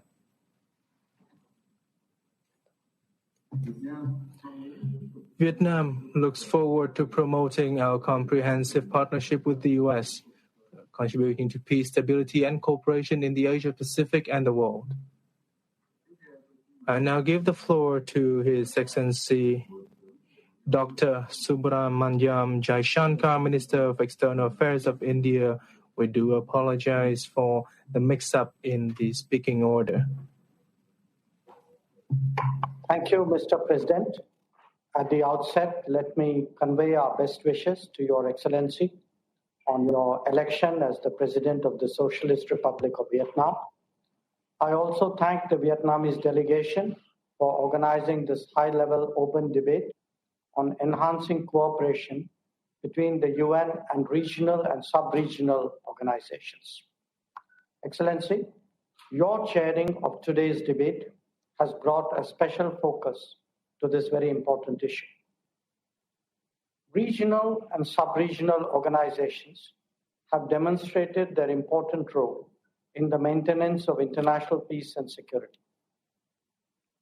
With their deep knowledge of local factors and complexities, regional and sub-regional organizations are uniquely placed to contribute to finding better solutions to conflicts in their respective regions. We therefore support engagement between the UN and regional and sub-regional organizations in line with the UN Charter. Mr. President, the world order that we built following the Second World War is under serious stress. The nature of threats faced by member states when the UN was founded 75 years ago has also changed. Contemporary security challenges are not limited to territorial or political disputes, but transcend physical or political boundaries. In today's globalized world, terrorism, radicalization, drug trafficking, and organized crime have a growing salience. The security implications of new technologies cannot be disregarded. To face such diverse challenges, we need coordinated and concerted action across borders. We think that enhanced cooperation between the UN and regional and sub-regional organizations will be an important factor in successfully addressing such contemporary challenges and conflicts. In this context, a rational evaluation of the cooperation between the UN and regional and sub-regional organizations during the last 75 years will provide a good basis for our future engagements. Mr. President, India has traditionally maintained close and friendly cooperation with regional organizations. India's relationship with the ASEAN is a key pillar of its foreign policy and the foundation of its Act East policy. India's vision of the Indo-Pacific as a free, open, and inclusive region underpinned by international law and a rules-based order is premised on ASEAN centrality and the common pursuit of progress and prosperity. India remains committed to further building on the momentum of regional cooperation under the BIMSTEC framework and make that organization stronger, vibrant, and more effective and result-oriented. Our relationship with Africa spans centuries, and we have had close cooperation with the African Union, especially for development partnership initiatives. In addition to our large peacekeeping presence in Africa, India has been deeply committed to peace building and sustaining peace through large UN peacekeeping operations in Africa. Let me conclude by reiterating a strong support for cooperation between the UN and regional organizations. We believe that this partnership is inevitable for responding collectively, coherently, and decisively to effectively prevent, manage, and resolve violent conflicts and promote peace and development. I thank you, Mr. President.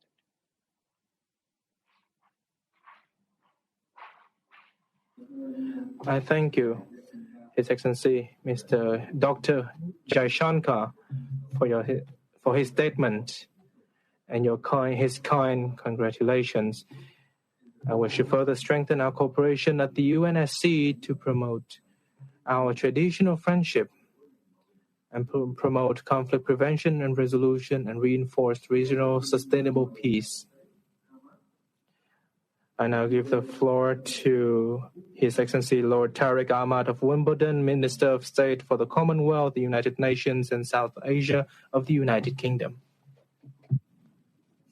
Thank you, Mr. President, and thank you, Secretary General Guterres and Mr. Ban, and all of the briefers for the poignant reminders of the challenges we collectively face. As we all recognize, conflict has a devastating impact. We know it hits hardest amongst the poorest and indeed the most vulnerable. By the World Bank's reckoning, by 2030, 2/3 of the world's extreme poor could be affected by fragility, conflict, and violence. The Council's agenda, sadly, is a tragic testimony. In the last 2 weeks alone, we have discussed conflicts in Yemen, in Mali, in Syria, and the Great Lakes region, amongst others. So, Mr. President, we welcome the adoption today of a presidential statement under your leadership. We hope it will serve to strengthen confidence-building measures and indeed dialogue mechanisms with the regional, sub-regional, and importantly, civil society organizations on whom peace processes so deeply depend. I would like to highlight 3 ways that we believe we can strengthen the vital role of these organizations. First, regional and sub-regional organizations can restore trust between conflict-affected communities. In particular, the work of the OSCE's High Commissioner on National Minorities has reduced tensions and prevented conflict across the OSCE region. As regional organizations develop their technical capacity, they should seek to follow this very example. And we should seek to boost their willingness to use confidence-building measures as and when it's required. Secondly, confidence building and dialogue must be absolutely part of a broader strategy coordinated through the good offices of the United Nations. We recognize the unique role of ASEAN in addressing the crisis in Myanmar. The UK further welcomes ASEAN's readiness to support positive and constructive efforts, and therefore we look forward to the close UN-ASEAN cooperation to solve the conflict and serve those who are suffering, those who are in need. We also applaud the 2017 United Nations African Union Joint Framework for Enhanced Partnership in Peace and Security. This was indeed instrumental in the 2019 peace agreement between the government of the Central African Republic and 14 armed groups, and we call on all political actors to remain committed directly to it. Thirdly, regional bodies need to include civil society organizations in a meaningful capacity at all levels of dialogue. If we are truly to build inclusive and enduring peace, civil society bodies are pivotal in all aspects of conflict prevention and importantly also in conflict resolution. As has been said by others, including my good friend, the Foreign Minister of Ireland, it's important that women are central to peacemaking, in particular regional women's networks, such as ASEAN Women for Peace Registry and the African Union's Femwise Africa, are vital actors in the pursuit of a lasting and sustainable peace. The United Kingdom, I assure you, is absolutely committed to protecting and promoting women peace builders, and we are proud to have supported the International Civil Society Action Network's protection framework. I urge others to support and implement its expert and effective recommendations. On our shared path to peace, we need this more open and inclusive approach for a stronger and more coherent international response. The nature of conflict has changed. Increasingly, we see conflicts that are intrastate in nature, but which have the potential to destabilize peace and security on a global level. We also see how marginalization and human rights violations can totally and utterly isolate communities and indeed perpetrate violence. To tackle these complex driving forces, we must and we need to combine our humanitarian development and peace-building efforts. The Peacebuilding Commission is absolutely at the heart of this, and we commend the Peacebuilding Fund support, which builds trust amongst communities.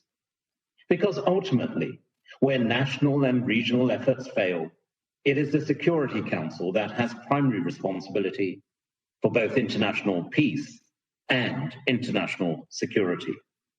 We do that best when we have a clear view. The United Kingdom supports regular and coordinated early warning capabilities which help the Council to prevent escalation. Regional organizations can strengthen that capability by sharing early warning assessments and bringing emerging situations to the Council's direct attention. Accurate and timely information needs to be coupled with effective early engagement and support at community, state, regional, or continental level. And where prevention activities fail, or there is no regional consensus, it is this Council that should lead the international community, not just to discuss, to debate, but to act. The United Kingdom stands ready to support regional and sub-regional organizations as they continue to strengthen confidence building and dialogue efforts. It is only by mobilizing all the tools at our collective disposal, Mr. President, that we can avoid the escalation of violence and secure the lasting, the sustainable peace that we all desire. Thank you, Mr. President.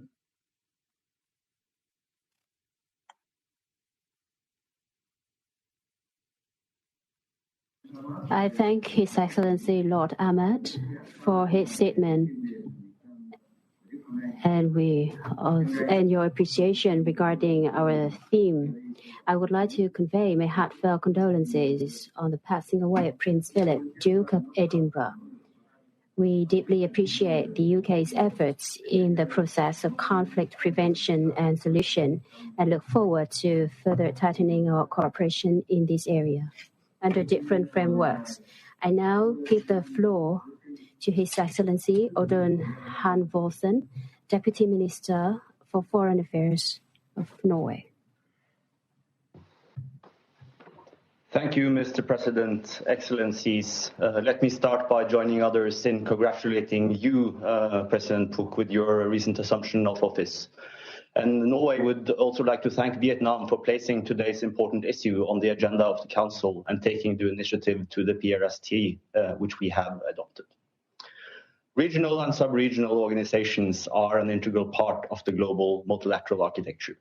We need more, not less, cooperation to address the global challenges that affect us all. Regional and sub-regional organizations play an important role in the prevention of conflicts, and they bring added value to conflict resolution. They are uniquely placed to build trust and to promote dialogue among concerned parties within their respective regions. Norway favors strengthened institutional cooperation between the UN Security Council and regional organizations in order to make the most of our combined resources in sustaining peace, stability, and security. Norway remains a committed, long-term partner of key regional and sub-regional organizations, in particular in the area of peacemaking and mediation, and in promoting the women, peace, and security agenda. When the crisis erupts in a particular part of the world, we, as Security Council members, look to the region for knowledge of the root causes and the dynamics of the conflicts, as well as for concrete ideas to address and resolve it. Regional organizations have the advantage of geographical proximity and strong local networks. A few examples. We support ASEAN's efforts to play a constructive role in the current dire situation in Myanmar, which poses a grave threat to regional peace and security. We believe that ASEAN is well placed to facilitate the dialogue needed to bring an end to the violence and to compel the military to restore civilian rule. The situation in and around Ukraine is another case in point. We have called on the Russian Federation to reverse its recent military deployments. The OSCE Special Monitoring Mission's presence and reporting is essential. And we urge all parties to provide the SMM unhindered access to all parts of Ukraine in accordance with its mandate. The African Union and its sub-regional organizations are key actors in preventing conflicts and building trust, dialogue, and confidence throughout the African continent. The active role of ECOWAS in promoting a peaceful transition in Mali is one of the many examples that could be mentioned.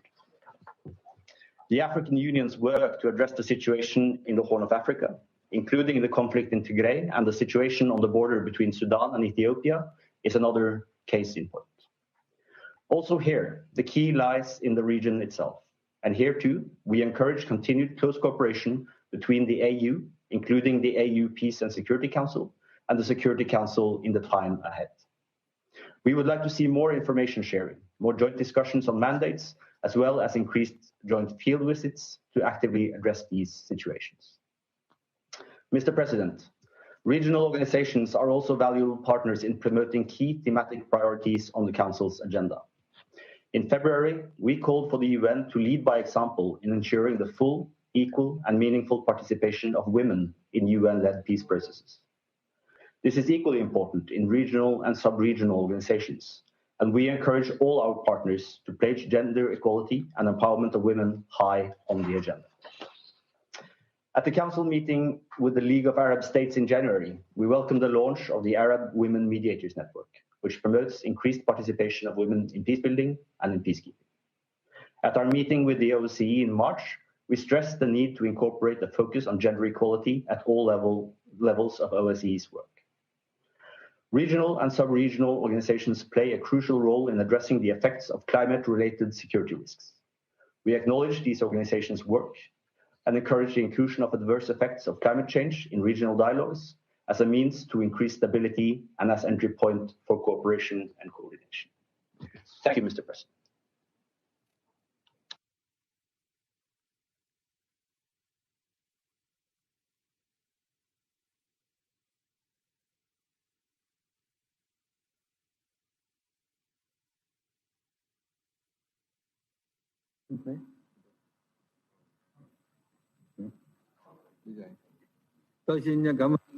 I thank Mr. Hanvoldsen for his statement. We always appreciate the role and concrete efforts of Norway in promoting conflict prevention and solution, particularly in supporting the peace process in various regions, including the most needy ones.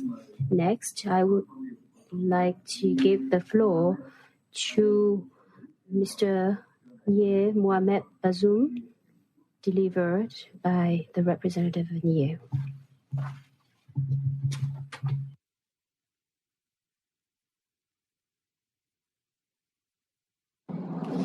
Merci, Monsieur le Président.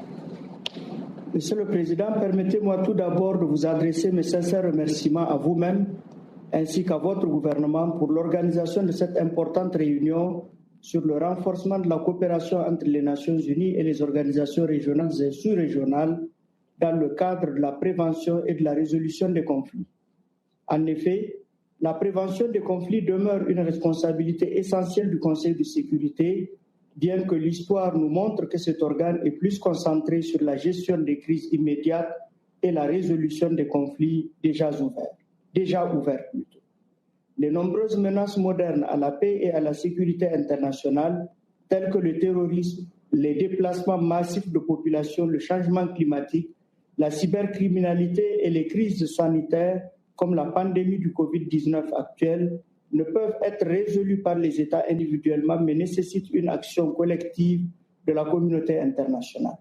Pour faire face à ces défis de manière efficace, les organisations régionales et sous-régionales et les Nations Unies sont appelées à renforcer les mesures de confiance et leur partenariat pour assurer la sécurité collective et le développement des États membres en favorisant une meilleure coordination intergouvernementale.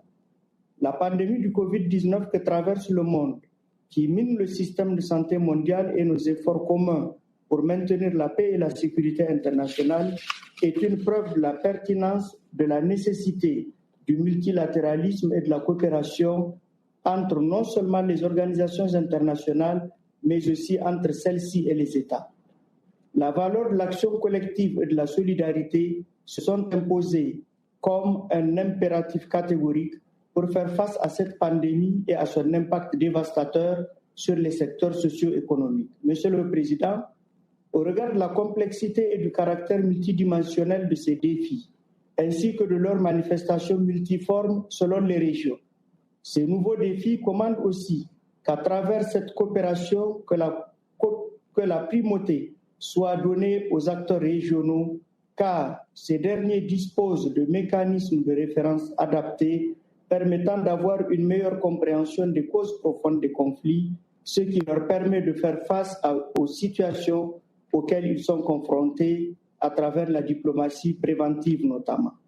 À cet égard, le rôle de médiation que joue la communauté économique des États de l'Afrique de l'Ouest est l'illustration parfaite des avantages des expériences et enseignements tirés de la coopération entre l'ONU et les organisations régionales et sous-régionales dans le renforcement des mesures de confiance et la promotion du dialogue dans la résolution des conflits ou autres situations de crise. S'agissant de l'Afrique de l'Ouest, que ce soit en matière de crise pré- ou post-électorale, de conflits multiformes et autres, la CEDEAO a su prouver son habileté à gérer des situations complexes malgré des ressources humaines et financières limitées et d'élaborer des stratégies différenciées tenant compte des menaces les plus imminentes pour la paix et la sécurité dans chacun des pays de son espace, en étroite collaboration avec le Conseil de sécurité et le Conseil de paix et de sécurité de l'Union africaine. S'agissant de l'Union africaine, je voudrais ici reconnaître les efforts consentis dans la mise en place d'une architecture de paix et de sécurité propre à l'Union africaine, conformément à la feuille de route de Lusaka. Sa réalisation donnera, à n'en point douter, tout son sens et contenu au concept des solutions africaines aux problèmes africains auxquels nous sommes tous ici attachés. Nous continuons de soutenir qu'il est important de conjuguer nos efforts en vue de redynamiser et de réformer la coopération entre nos deux organisations, tout comme la réforme du système multilatéral dans sa globalité s'avère nécessaire au regard de multiples bouleversements que le monde a connus en vue de répondre efficacement aux enjeux et défis sécuritaires du monde en général et de l'Afrique en particulier. Monsieur le Président, même s'il faut reconnaître que la coopération entre l'ONU et les organisations régionales et sous-régionales s'est accrue et développée au cours de ces dernières années, notamment en Afrique, le constat reste tout de même qu'elle est loin d'avoir atteint son plein potentiel et son plein essor. Pour cela, je voudrais formuler les observations ci-après dans la recherche de moyens de renforcer ce partenariat complémentaire entre ces institutions. Il s'agit premièrement d'établir un mécanisme de financement pérenne des opérations de paix dirigées par les organisations régionales, dont notamment l'Union africaine. Nous tenons à cet égard à remercier tous les contributeurs au Fonds pour la paix de l'Union africaine. Il s'agit ensuite de renforcer la coopération entre le Conseil et ses organisations en mettant l'accent sur une harmonisation de leurs agendas, des objectifs à atteindre au moyen des rencontres plus régulières, cela pour instaurer une coordination efficace et permanente. Il s'agit enfin de veiller à ce que les pays inscrits dans l'agenda du Conseil de sécurité ou en proie à des conflits jouent un rôle central dans les discussions et le processus de prise de décision les concernant au niveau du Conseil. Ceci est d'autant plus nécessaire pour les pays africains dans la mesure où les questions africaines constituent la majorité plutôt des sujets traités par cet organe. Pour conclure, c'est la conviction du Niger que le renforcement de la coopération entre les Nations Unies et les organisations régionales est devenue aujourd'hui une impérieuse nécessité pour apporter des réponses efficaces et adaptées aux crises et conflits auxquels le monde est confronté. Je vous remercie, Monsieur le Président, de votre aimable attention.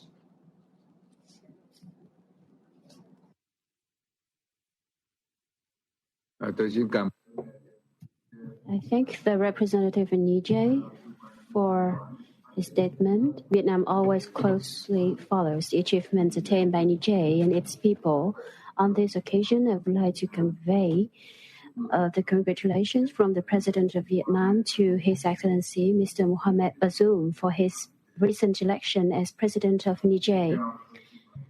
And now give the floor to the representative of France. Monsieur le Président, je tiens à remercier le Vietnam pour l'organisation de ce débat très important et vous féliciter encore une fois pour la présidence du Conseil de sécurité en ce mois d'avril.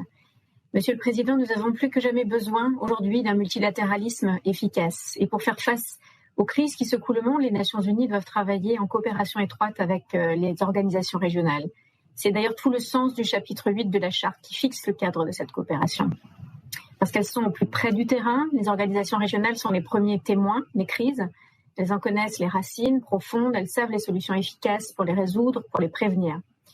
Monsieur le Président, il n'est pas possible d'évoquer toutes les crises, mais je vais ici me concentrer sur quelques exemples actuels. En premier lieu, je voudrais évoquer l'action de l'Union européenne. Nous travaillons concrètement en collaboration avec les Nations Unies dans toutes les zones de crise. Je pense ici par exemple à l'élaboration et à la mise en œuvre du plan d'action global conjoint sur l'Iran, qu'il convient de préserver. Je pense également à la résolution de la crise libyenne, au déploiement de l'opération Irini afin de mettre en œuvre la résolution 2292 de ce Conseil. Je pense aussi au Sahel, où l'Union européenne forme les armées, forme la police locale, tandis que l'ONU joue un rôle clé dans le processus de paix et dans la protection des civils. Je souligne enfin l'action de l'Union européenne au Kosovo en matière de soutien à l'état de droit et au dialogue politique. En deuxième lieu, j'aimerais saluer le rôle joué par les organisations régionales africaines.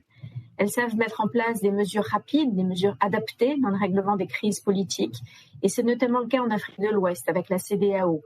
La CEDEAO a su se mobiliser l'an dernier dès le coup d'État au Mali. C'est également le cas, bien sûr, de l'Union africaine qui agit actuellement dans le cadre du conflit au Tigré ou encore en République centrafricaine en lien avec la CEEAC et la CIRGL. Pour aller plus loin, le financement des opérations africaines de paix, y compris sur contribution obligatoire de l'ONU, demeure un chantier essentiel. En troisième lieu, j'aimerais appuyer les efforts que déploie actuellement l'ASEAN pour tenter de résoudre la crise violente qui ensanglante aujourd'hui la Birmanie.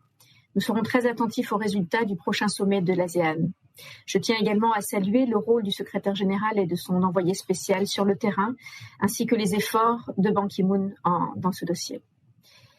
En quatrième point, j'aimerais souligner le rôle très important que joue l'OSCE en ce moment, s'agissant de la situation tant dans le Donbass qu'à proximité de la frontière ukrainienne et en Crimée, qui, je dois le dire, nous préoccupe vivement. L'OSCE fournit un cadre approprié afin que la Russie engage la désescalade. En cinquième lieu, je souhaite évoquer la contribution de la Ligue arabe pour faciliter tous les processus politiques, notamment en Libye, au Yémen, en Syrie, au Proche-Orient. Et en ce sens, la coopération avec ce Conseil doit être accrue. Enfin, je voudrais rendre un hommage appuyé à l'action que mène l'Organisation internationale pour la francophonie, notamment en termes d'observation électorale ou bien de dialogue politique, et c'est le cas en ce moment en Haïti. Monsieur le Président, nous sommes convaincus que l'ONU et les organisations régionales sont complémentaires. Ensemble, elles peuvent continuer à inventer un multilatéralisme proche du terrain qui produise des résultats afin de répondre aux défis de notre temps. Je vous remercie.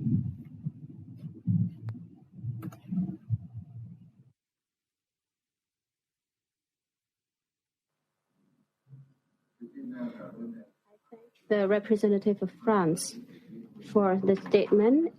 As a non-permanent member of the UNSC and founding member of numerous regional organizations, I wish that France will continue making substantive and remarkable contributions to strengthening cooperation between the UN and regional organizations. We look forward to continue working with France.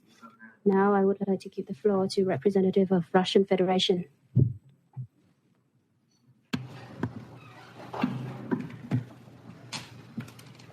Господин председатель, признательны президенту Социалистической Республики Вьетнам за организацию данного мероприятия. Благодарим генсекретаря ООН Антонио Гутерреша и бывшего генсекретаря ООН Пан Ги Муна за обстоятельные брифинги. Сотрудничество ООН с региональными и субрегиональными организациями является неотъемлемым элементом текущей повестки дня Совета Безопасности ООН. Выступаем за развитие такого взаимодействия на базе Устава ООН, прежде всего его главы 8, согласно которой деятельность региональных объединений должна соответствовать целям и принципам основополагающего международного документа.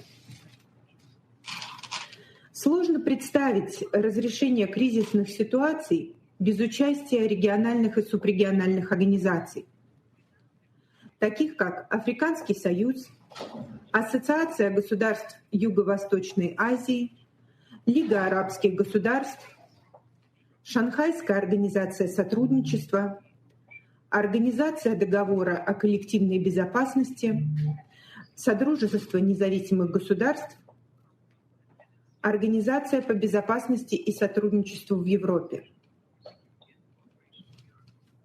Исходим из того, что указанные структуры призваны дополнять усилия ООН в зоне своей ответственности и в рамках мандата.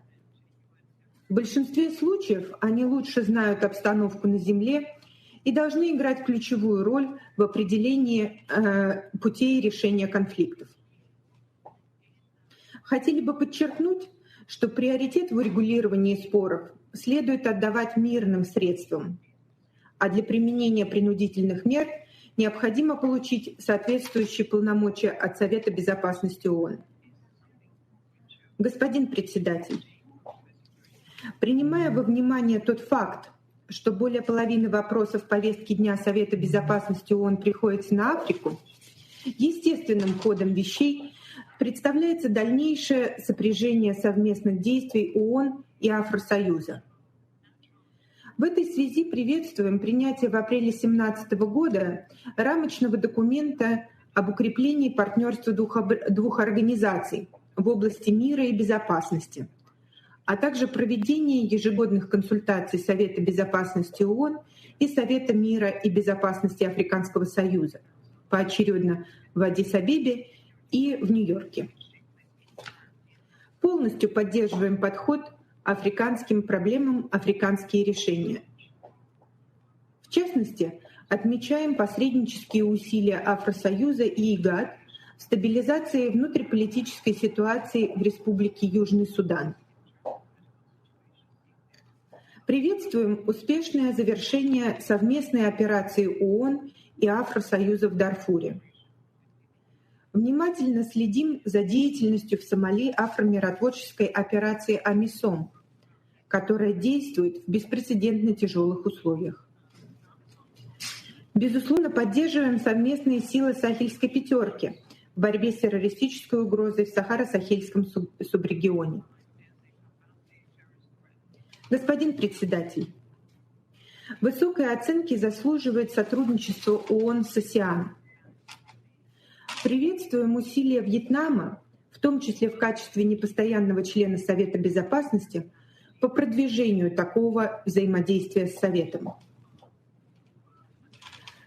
Рассматриваем ассоциацию в качестве одного из наиболее успешных интеграционных объединений и важного фактора обеспечения мира и стабильности в Азиатско-Тихоокеанском регионе. Выступаем за укрепление центральной роли «десятки» в региональных делах. В этой связи отмечаем подготовку АСЕАН к проведению внеочередного саммита и надеемся на достижение осязаемых результатов.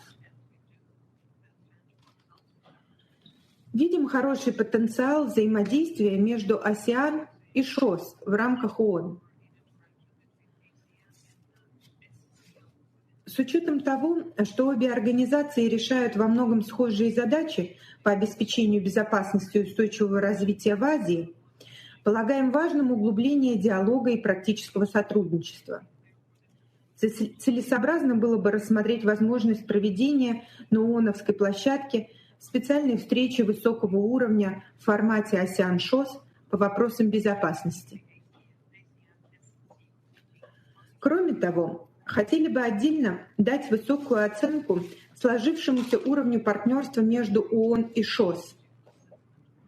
Рассчитываем на дальнейшее расширение многопрофильных связей между двумя организациями, сохранение и продолжение традиции участия руководства ООН в ключевых ШОСовских мероприятиях. Господин председатель, положительно оцениваем взаимодействие стран Организации договора о коллективной безопасности на площадке ООН. Традиционно выступаем за наращивание сотрудничества Организации с ОДКБ на миротворческом треке. Подтверждаем готовность создавать условия для практического подключения ОДКБ к операциям ООН по поддержанию мира. Кроме того, отмечаем важность взаимодействия ОДКБ с региональными организациями и структурами на основе уважения принципов невмешательства во внутренние дела, отказа от конфронтации конфликтов, разрешения международных споров мирными средствами. Большое значение придаем укреплению конструктивного взаимодействия между ООН и Содружеством независимых государств. Деятельность организации призвана и далее способствовать принятию решений на международной площадке, демонстрирующих нашу общую приверженность целям и принципам Устава ООН. Российская Федерация последовательно выступает за укрепление сотрудничества между ООН и ОБСЕ на базе главы 8 Устава ООН и Декларации Постсовета ОБСЕ о сотрудничестве с ООН от 2006 года. Перед этой организацией стоят сложнейшие задачи в области урегулирования внутриукраинского конфликта, содействия решению Нагорно-Карабахской проблемы, придания нового импульса переговорам в формате 5+2 по Приднестровью и многие другие.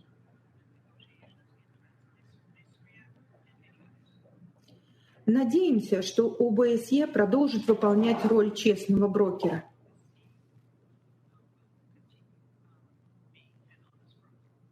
Сделанные же в начале сегодняшней видеоконференции неуместные реплики эстонских коллег, которые, похоже, примеряют кафтан главного русофоба в ЕС, мы оставим без внимания.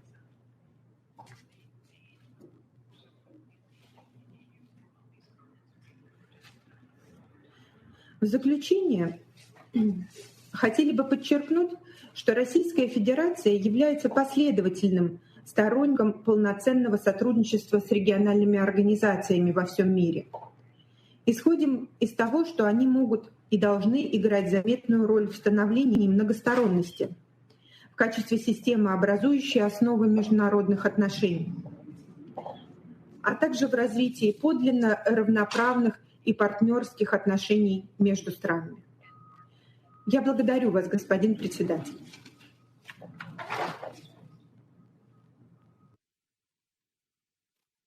Xin cảm ơn đại diện của the representative from the Russian Federation for your remark and kind words for Vietnam. As one of the founding members of the UN and regional organizations, the Russian Federation plays an important role in strengthening relationship between the UN and regional organizations in preventing conflict and resolution. Vietnam wishes to maintain its traditional friendship and strategic comprehensive partnership with the Russian Federation. I would like to call upon His Excellency Mr. Dato' Erywan Pehin Yusof, Second Foreign Minister of Brunei Darussalam, as Chair of ASEAN.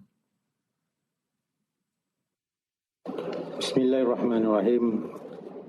His Excellency Nguyen Xuan Phuc, President of the Socialist Republic of Vietnam and President of the United Nations Security Council, His Excellency Antonio Guterres, Secretary General of the United Nations, distinguished members of the United Nations Security Council, Excellencies, ladies and gentlemen, Assalamu alaikum wa rahmatullahi wa barakatuh, and a good evening from Brunei Darussalam.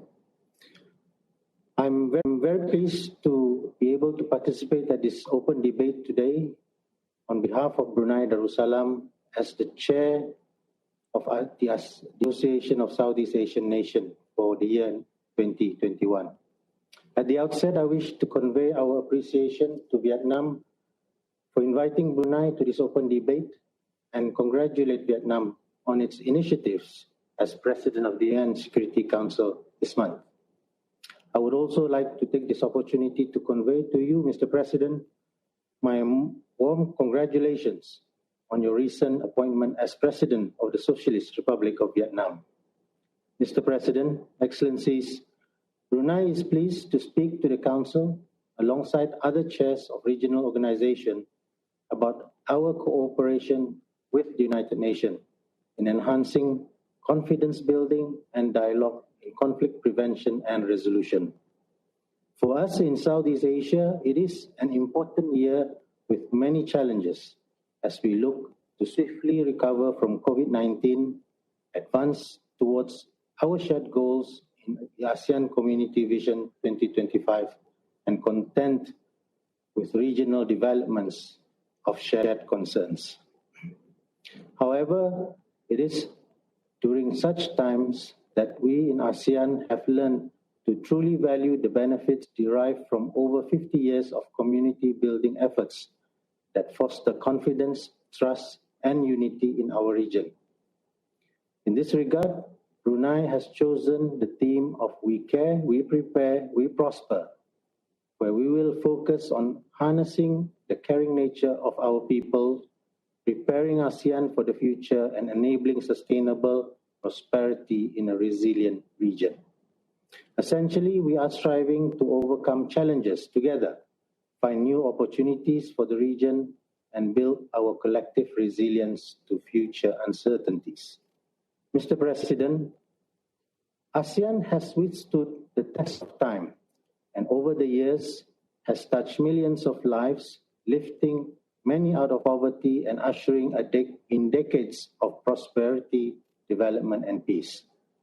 Much of this was achieved due to continuous engagement and dialogue between ASEAN member states at all levels.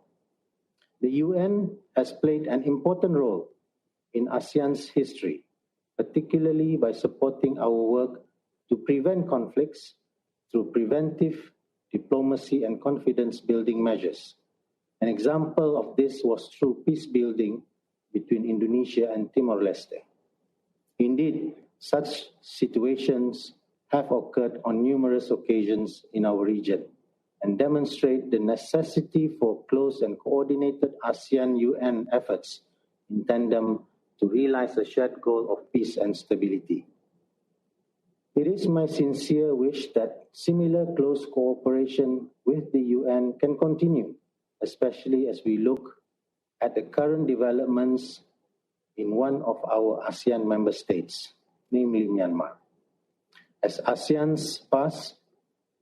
On ASEAN's part, we have called on all parties concerned to seek a peaceful solution and pursue constructive dialogue, reconciliation, and the return to normalcy in accordance with the will and interests of the people of Myanmar. ASEAN is ready to assist Myanmar, including through the good offices of the Chair of ASEAN and the Secretary General of ASEAN, in a positive, peaceful, and constructive manner. In this regard, the ASEAN foreign ministers have already held an informal meeting on the 2nd of March. Next, the ASEAN leaders will be meeting before the end of April to further discuss how ASEAN can be of assistance to return peace and stability in Myanmar. We hope that the UN and all its member states can also continue to support ASEAN in this work. Mr. President, ASEAN's work with the United Nations is robust, wide-ranging, and comprehensive as articulated in the ASEAN-UN Plan of Action 2021 to 2025. We also have secretariat-to-secretariat cooperation as well as a roadmap to guide joint efforts on realizing complementarities between the ASEAN Community Vision 2025 and the Sustainable Development Goals. Looking to the future, there is much potential for ASEAN-UN cooperation to further support confidence-building measures and conflict prevention in the region. However, as all regions are unique in their own way, allow me to highlight key areas where ASEAN and the UN can place greater emphasis to achieve shared benefits. In keeping the region safe and secure, ASEAN, with the support of the UN, can continue to promote and uphold the rule of law and a rules-based regional architecture with ASEAN at its center. It is vital for countries to strengthen multilateral cooperation to effectively address current as well as emerging global and regional challenges of common concern and pursue areas of mutual interest. Among others, these include upholding the Charter of the United Nations, 1982 United Nations Convention on the Law of the Sea, a rules-based multilateral trading system with the WTO at its center, and commitments to the United Nations Framework Convention on Climate Change and the Paris Agreement to maintain peace, stability, and continued prosperity. ASEAN's ability to overcome challenges comes from its shared commitment to engage in dialogue and cooperation with its partners. This is why, under our chairmanship, Brunei has proposed a leaders' declaration on upholding multilateralism. We hope this can be an inspiration for all to reaffirm the importance of upholding multilateralism for the overall benefit of our peoples, as well as ensure the continuity of peace and prosperity. We must not only recognize that global problems require global solutions, but also act on it. The COVID-19 pandemic has shown us just how interconnected the world we live in is, and how no country can face such challenges alone. Its impact have cut across all facets of life, affecting our socio-economic development, whilst also exacerbating non-traditional security threats such as cyber threats and poverty. Amidst the uncertainties that the pandemic has brought, our people, especially youth, have become more vulnerable as they feel the weight of its impact more immensely, ranging from loss of jobs to mental health issues. And with these vulnerabilities, it opens up more opportunities for them to be exploited and influenced by extremist groups and radicals, and possibly even be recruited to carry out their work. In this regard, it is important for countries to work together to ensure they do not feel disillusioned or isolated in order to prevent such threats from happening. Specifically on mental health, ASEAN aims to leverage on the experience of its external partners in addressing this issue, especially as we observe the psychological toll that multiple quarantines, restricted movements, as well as lockdowns have had on the mental health of people due to the pandemic. Therefore, under the ambit of the East Asia Summit this year, Brunei is proposing an EAS Leaders Statement on Mental Health Cooperation, and will also convene an EAS workshop on mental health to promote regional awareness and cooperation on this issue. With over half of ASEAN's population being under the age of 30, we are seeing the emergence of a new generation who recognize the value of peace within communities and between countries. Looking ahead, under the ASEAN Regional Forum, or ARF, Brunei will place greater emphasis on the role of the youth in the future maintenance of peace and security. Therefore, we are planning to issue a joint statement on the Youth, Peace and Security Agenda at the ASEAN Regional Forum this August, and convene a workshop on the Youth, Peace and Security Agenda later in the year, which we hope will be supported by the UN experts. The involvement of the youth today will help ensure that we build confidence in the future and have people that are always ready to engage in dialogue and not conflict. Mr. President, Excellencies, Over the years, much has been said about ASEAN, even some calling ASEAN a non-stop talk shop. Nevertheless, this has not stopped us from communicating or talking with one another. In fact, ASEAN's strongest attribute is that it is able to provide an inclusive platform for all to discuss issues of common interest and concern. It is when people stop communicating or talking that misunderstanding and conflicts can arise. We must not and cannot underestimate the importance of continued and measured dialogue. This is why ASEAN will continue to engage each other and with all its partners positively and in good faith to continue strengthening its collaboration across all sectors for global peace and stability. We hope that our work during our chairmanship year will take this forward. Thank you, Mr. President. Tôi xin cảm ơn ngài. Thank you, His Excellency, for his statement and his kind congratulations. I wish Brunei Darussalam every success in its term as chair of ASEAN to continue to promote the ties between ASEAN and the United Nations. Now, call upon Ms. Anne Lin, Chairperson in Office of the Organization for Security and Cooperation in Europe, Minister for Foreign Affairs of Sweden. Thank you very much. Mr. President, Excellencies, thank you for inviting me to speak at the Security Council today. As underlined in the UN 75 Declaration, regional organization plays a crucial role in prevention and resolution of conflicts and peace building. They are often the first to identify risks of potential conflicts and systematic human rights violations. They bring on an important understanding of the issues at stake.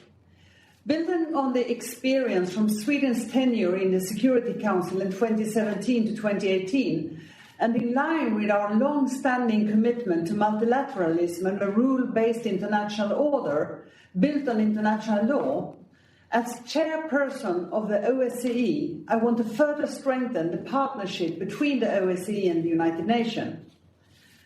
Our focus as chair is firmly on the OSCE principles and joint commitments, as enshrined in the Helsinki Final Act and the Charter of Paris, and underpinned by international law and the Charter of the United Nations. Upholding them is shared responsibility and should be in the interest of all states in the OSCE, as they contain the elements needed to resolve conflicts and avoid further crisis.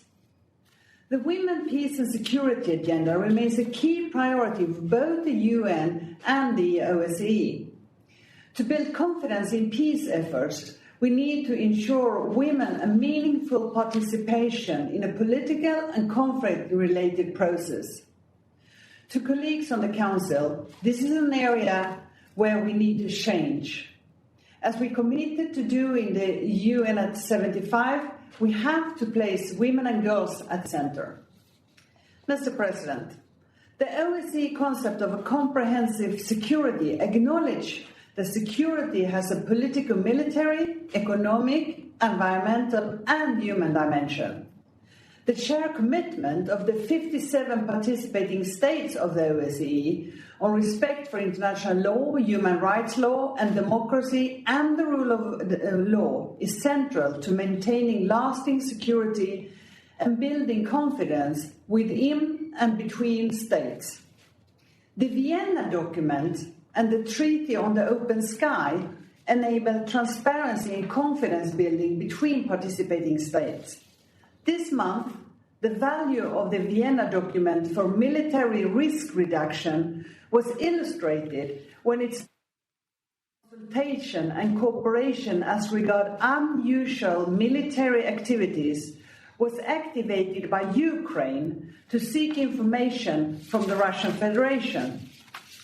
This mechanism is an example of the value of active confidence building through transparent exchanges. It is a mechanism that all participating states have agreed to apply. Mr. President, the OSCE Autonomous Institution, the Office for Democratic Institutions and Human Rights, the Representative for Freedom of the Media, and the High Commissioner on National Minorities all play important roles relating to human rights, democracy, and the rule of law. Their confidence building, monitoring, and reporting efforts are not just directed at state actors, but also between civil society, communities, people, and governments. The COVID-19 pandemic further stresses the need for such confidence building measures. In this regard, we welcome the Secretary General's call for a global ceasefire and the adoption and implementation of the UN Security Council Resolution 2532 and 2565, which are key to avoiding exacerbation of conflicts as a consequence of the pandemic.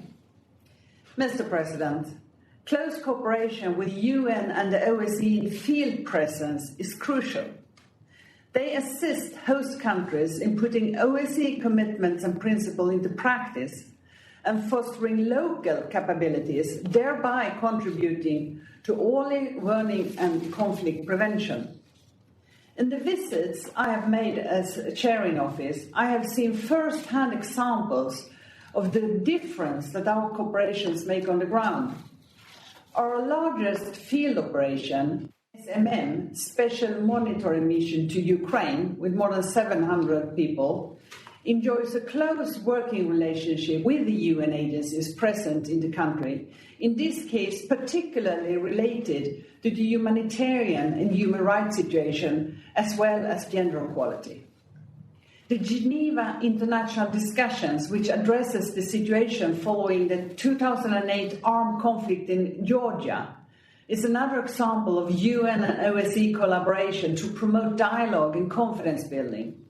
In this framework, the UN and the OSCE, together with the EU, co-chair a dialogue and de-escalation mechanism that has maintained dialogue, forestaled the re-emergence of armed hostilities, and kept vital focus on conflict-affected populations on the ground, not least through the Women, Peace and Security agenda. Mr. President, listening to the discussion today, we are reminded that regional and sub-regional organizations are crucial partners to the UN in preventing conflicts. Here, you can count on the OSCE continued close cooperation with the UN in achieving our common objectives. Thank you very much.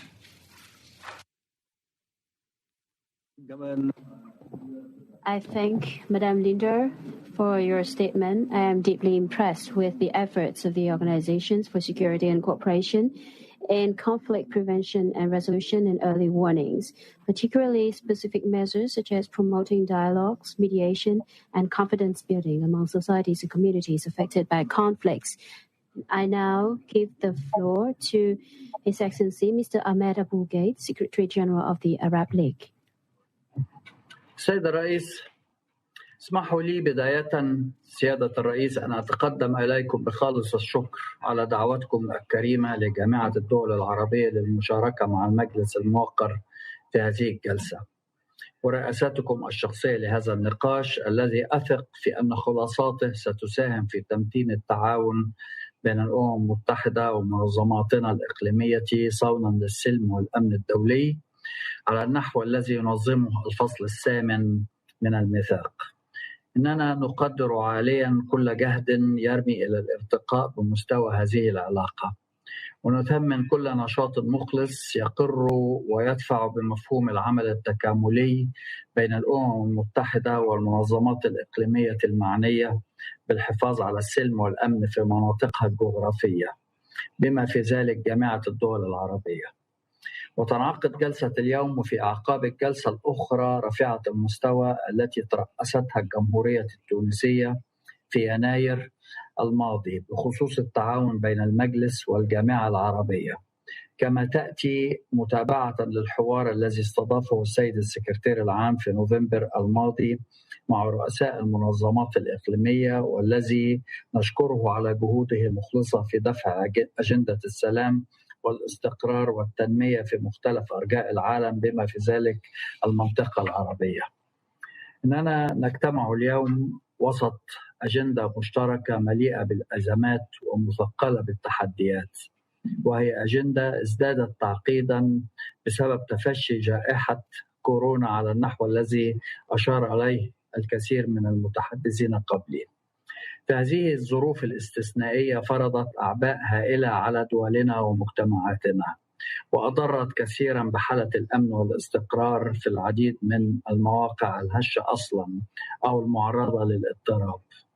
لقد جاءت الجائحة لتضرب منطقتنا العربية المثقلة أصلا بالحروب والنزاعات المسلحة واللاجئين والنازحين داخليا وغيرها من التحديات الهيكلية التي تمس أمن واستقرار العديد من دولها، وهو ما يستوجب علينا جميعا أن نضاعف من جهدنا وعملنا التكاملي في سبيل معالجة جذور هذه الأزمات ووضع حد للقتال الذي يمزق النسيج المجتمعي في الدول الواقعة في الصراع، فضلا عن تعظيم التضامن الدولي للتعامل مع تداعيات الجائحة وكل ما خلفته من خسائر بشرية واقتصادية واجتماعية.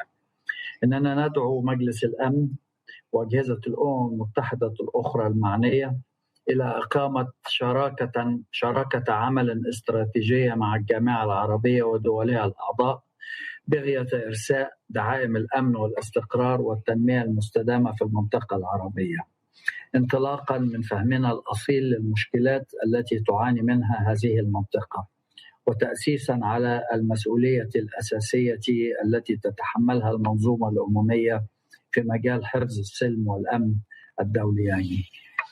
سيد الرئيس، لقد دخلت الحرب في سوريا عامها العاشر، وتستمر معاناة الشعب السوري جراء القتال واللجوء والنزوح والتدخلات الخارجية والإقليمية غير المسبوقة في هذا البلد العربي المهم. ونعي جميعا أن فرص إخراج سوريا من هذه الدوامة المفزعة من الصراع سوف تظل تتآكل مع مرور الوقت، وأن تكلفة إعادة إعمار ما دمرته الحرب سوف تزداد يوما بعد يوم، وأن مخاطر امتداد الاضطراب إلى دول الجوار ستبقى قائمة ما لم يتم التوصل إلى تسوية سياسية جذرية ومتكاملة لهذه الأزمة. كما يعاني الشعب اليمني من مأساة إنسانية أصبحت الأكبر على مستوى العالم بسبب تعنت جماعة الحوثي ورفضها كل محاولات التسوية التي قدمت على مدار السنوات الماضية، وآخرها المبادرة السعودية المدعومة عربيا، ونتيجة للتدخلات الإقليمية التي جعلت من اليمن منصة لتهديد أمن جيرانها في الخليج ومرافق الطاقة والممرات البحرية في المنطقة. إننا نشعر في المقابل بقدر من التفاؤل نتيجة للتطورات الإيجابية في الملف الليبي منذ التوقيع على اتفاق وقف إطلاق النار واختيار السلطة التنفيذية الجديدة والاستقرار على موعد الانتخابات الوطنية نهاية العام الجاري. وأثق أنه يمكن لنا بذل مزيد من الجهود المشتركة لمرافقة الأشقاء الليبيين في هذه المسيرة عبر عملنا المتناسق مع البعثة الأممية، وأيضا من خلال المجموعة الرباعية التي سأتشرف بالدعوة إلى اجتماع لها باكر على مستوى قيادات الأمم المتحدة والجامعة العربية والاتحادين الإفريقي والأوروبي. ولا يفوتني أن أجدد التزام الجامعة العربية بدعم جهود الأمن والاستقرار والتعافي في الصومال ودفع كل ما يفضي إلى إخراج البلاد من الوضع السياسي الذي تمر به. كما نتطلع إلى الارتقاء بعملنا المشترك مع المجلس لدعم عملية الانتقال المهمة في السودان وتثبيت اتفاق جوبا للسلام بين الحكومة والحركات المسلحة. أما القضية الفلسطينية سيادة الرئيس فهي ستظل وقبل كل شيء تحتل الأولوية بالنسبة للجامعة العربية وأجندة العمل العربي المشترك. ولا يسعني هنا سوى أن أؤكد على المسؤولية الأصيلة لهذا المجلس في التوصل إلى سلام عادل للصراع الفلسطيني الإسرائيلي قبل الارتكاز على حل الدولتين وإنفاذ كافة القرارات التي سبق أن اعتمدها المجلس نفسه بإنهاء الاحتلال الإسرائيلي للأراضي الفلسطينية ورفض الأنشطة الاستيطانية التي تعتبر كلها مدانة ومخالفة للقوانين الدولية وإعادة العملية السياسية إلى مسارها المنشود لفتح الأفق أمام الفلسطينيين نحو الحرية والاستقلال. سيد الرئيس، أود في الختام أن أجدد تقديرنا لمبادرتكم بتنظيم هذه الجلسة وأن أعبر عن ترحيبنا الكامل بالبيان الرئاسي الذي توافق المجلس عليه بخصوص تعظيم العمل المشترك مع المنظمات الإقليمية، وهو المنهج الذي ستظل الجامعة تلتزم بدفعه في معالجتها للأزمات والقضايا المدرجة على هذه الأجندة المشتركة. شكرا سيادة الرئيس.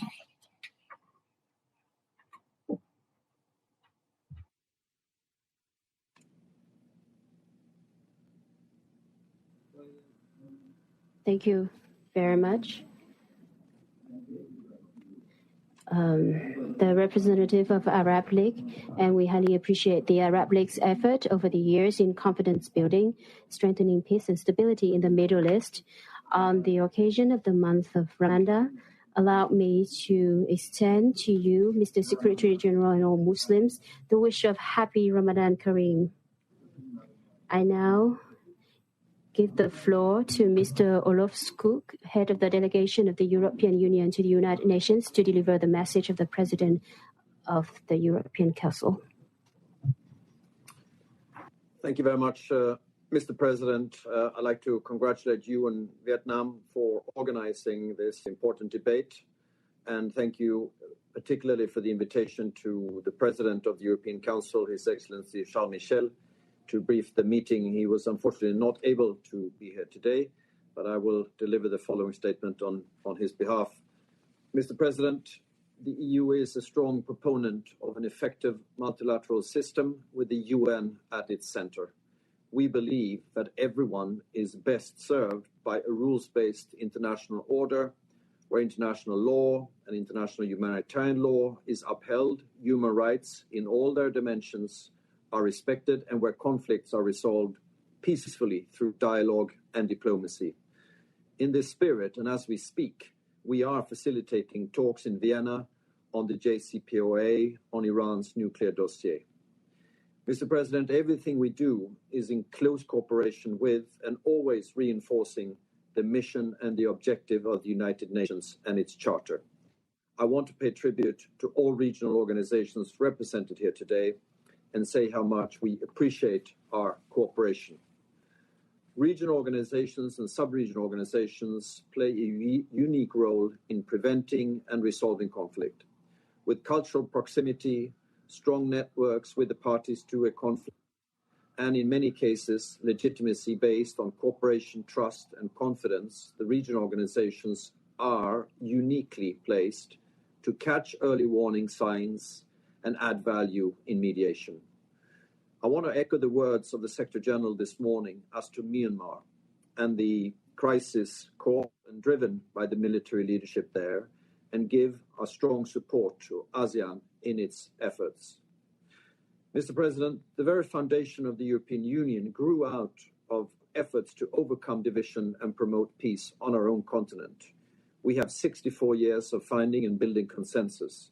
And to match new realities and to raise our level of ambition globally, the EU adopted a new concept on EU peace mediation at the end of last year. It provides a solid basis for reinforcing our mediation efforts in support of multilateral and regional responses to crisis, drawing on the EU's diplomatic reach and multifaceted presence around the world. Many of our efforts, such as training and stabilization missions, in addition to financial support, including to AMISOM, has been referred to by others today. I'm honored to share some further examples of our work, looking first to the Western Balkans. In the context of the EU-facilitated dialogue between Belgrade and Pristina, we have come a long way over the last decade. Bringing the two parties together through dialogue, we have now arrived at a stage where the EU is working with the parties to finally conclude this process. In the EU's eastern neighborhood, the recent hostilities in Nagorno-Karabakh have highlighted the urgency to dedicate serious efforts and attention to so-called protracted conflicts. We've been reminded that protracted animosity is not synonymous with genuine peace. Continued confidence building and dialogue efforts are essential. This is why the EU is undertaking complementary stabilization and peace-building actions to restore trust throughout our neighborhood in cooperation with regional and international partners. In Georgia, since the 2008 EU brokered agreement, the EU has steered and co-chaired with the UN and the OSCE the Geneva International Discussions, a unique dialogue mechanism involving Georgia, Russia, the US, as well as the de facto authorities of Abkhazia and South Ossetia. These efforts are complemented by the EU monitoring mission present on the ground since 2008, ensuring daily monitoring of the administrative boundary lines and holding regular incident prevention and response mechanism meetings on both sides, improving living conditions and contacts between people across the dividing lines. In Ukraine, the EU, together with its member states, is the biggest contributors to the OSCE's special monitoring mission, monitoring the implementation of the Minsk agreements. The EU assists the Ukrainian National Platform on Dialogue for Peace and Secure Integration support, which enables exchanges on national unity and transitional justice. Building on this experience, the EU is actively supporting peace processes around the world, from Yemen and Syria to the Central African Republic and Mali, to Colombia and Venezuela and Bolivia, where the EU has been actively working through the International Contact Group to create conditions for a peaceful and democratic solution. The EU is a partner of the Middle East Quartet and closely involved in the Libya Quartet, which in itself is an illustration of the important role that regional organizations can play, bringing together the UN, the African Union, the League of Arab States, and the European Union. With Operation Irini, the EU is the only international actor monitoring the UN arms embargo. Let me close by stressing how the success of any efforts to build confidence through dialogue is dependent on their inclusivity. Regional actors have a particularly important role to play in making sure that the voices of all groups in society, including women and youth, are listened to and taken into account in the interests of achieving sustainable peace. I thank you very much again, Mr. President. I thank His Excellency Mr. Skuf for his important statement. The EU has strived to become a regional organization with the highest level of integration and on a largest scale. I believe that other regional organizations, including ASEAN, can learn from the EU's experience in confidence building, conflict prevention, and resolution. I now give the floor to Madame Fatima Kiara Mohammed, Ambassador Permanent Observer of the African Union to the United Nations. Thank you, Mr. President. On behalf of the chairperson of the African Union Commission, who unfortunately could not join because of prior engagements, I wish to extend my appreciation to the Socialist Republic of Vietnam for organizing this timely high-level open debate and for bringing together representatives of regional and sub-regional organizations to discuss our cooperation in enhancing confidence building and dialogue in conflict prevention and resolution. I also take this opportunity to express my very best wishes to His Excellency President Nguyen Xuan Phuc, President of the Council, for a successful term in leading the Honorable Council, and also permit me to extend our solidarity with our brothers and sisters in the St. Vincent and Grenadines and pray that they will be able to quickly recover from this tragedy. Mr. President, I would also like to thank our briefers, Secretary General Antonio Guterres and former Secretary General Ban Ki-moon, for their briefings. Excellencies, ladies and gentlemen, given the complexities of the challenges we have faced with the ongoing global pandemic, it is even more crucial for us to identify how we can improve our cooperation through stronger multilateralism and confront our shared threats with global, coordinated, and united voice and common action. Since the signing by His Excellency Moussa Faki Mohammed, Chairperson of the African Union Commission, and His Excellency Antonio Guterres, Secretary General of the United States, of the Joint Framework for Enhanced Partnership in Peace and Security in 2017, and the subsequent framework on development, the institutionalization of joint efforts between the UN and the African Union has been strengthened. These mechanisms and legal frameworks have indeed helped us to enhance our cooperation and collaboration to the extent that today consultation and coordination between the AU, regional economic communities and regional mechanisms, and the UN to harmonize strategies and approaches have become the rule rather than the exception. This has enabled us to move from an ad hoc approach to a more structured and predictable one. With the relevant frameworks in place, we have effectively addressed in many cases the complex peace and security challenges in Africa. Our enhanced partnership continues to be anchored on the principles of subsidiarity, complementarity, and comparative advantages. Africa has achieved important milestones towards realizing the objectives of the AU flagship initiative, Silencing the Guns, creating conducive conditions for Africa's development, in line with the vision of the AU Agenda 2063 and 2030 UN Agenda for Sustainable Development. The African Union has prioritized deepening cooperation with regional economic communities and regional mechanisms on regional peace and security issues. Sustained efforts at the national, regional, and continental levels have continued to be deployed in an attempt to address the fundamental root causes of violent conflicts. We have increased operational cooperation and coordination by working in support of peace processes in Sudan, Mali, the Central African Republic, Darfur, and Somalia. Furthermore, our organizations continue to work to support free, fair, and credible electoral processes, strengthen good governance, promote the protection of human rights, and prevent electoral violence across the continent. We will continue to foster national cohesion and inclusive political and electoral processes. Increasing incidences of violent extremism, particularly in the Sahel and the Lake Chad Basin, Somalia, and more recently, Cabo Delgado in Mozambique, have called for the need for enhanced cooperation between the UN and the AU mechanisms and regional bodies in our fight against the growing threat of terrorism and violent extremism. In this regard, the AU has underscored the importance of sharing experiences and best practices, as well as lessons arising from continental and regional mechanisms deployed against terrorism, violent extremism, and other related transnational organized crime. An overview in all regions, in the Sahel in particular, shows every day massive killings of innocent women and children. Niger, Mali, Burkina Faso, northern Nigeria face awful scenes of devastation.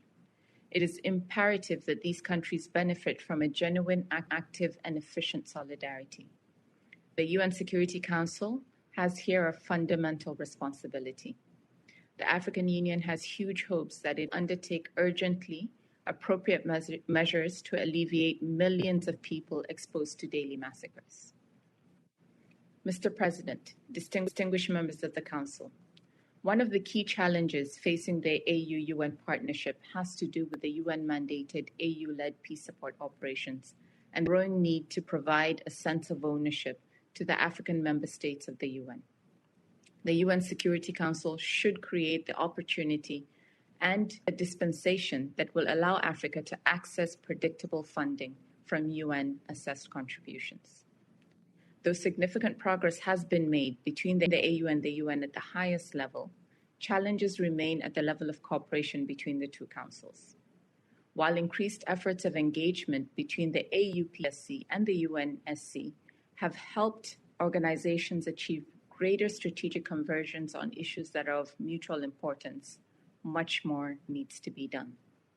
Almost 70% of the agenda of the Security Council pertains to issues of peace and security in Africa.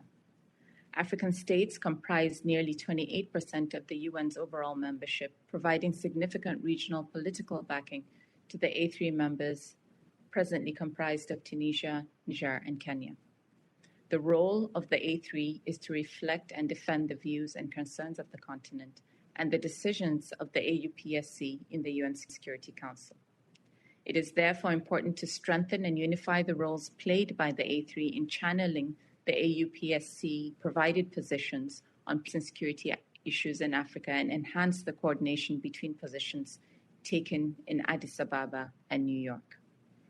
Lack of clarity on how to operationalize the principles of non-interference and subsidiarity continue to inhibit the AU's ability to respond to and intervene in emerging crises across the continent. Member states continue to invoke the principle of non-interference on the basis of sovereignty, limiting the ability of the AU to address or prevent conflicts in a timely manner. The principle of subsidiarity, on the other hand, recognizes the primacy of regional organizations in leading interventions in member states, and the continued clarity around these two principles has posed a critical challenge to coordination between the UN, AU, and regional economic communities and regional mechanisms. Finally, Mr. President, distinguished members of the Council, I wish to conclude by thanking once again the Socialist Republic of Vietnam for convening this important meeting and calling upon the AU and the UN, together with other multilateral and regional organizations, to bolster our efforts aimed at sharpening our understanding of the challenges we collectively face and enhancing our partnership and collaboration to respond to these shared threats. I thank you for your attention.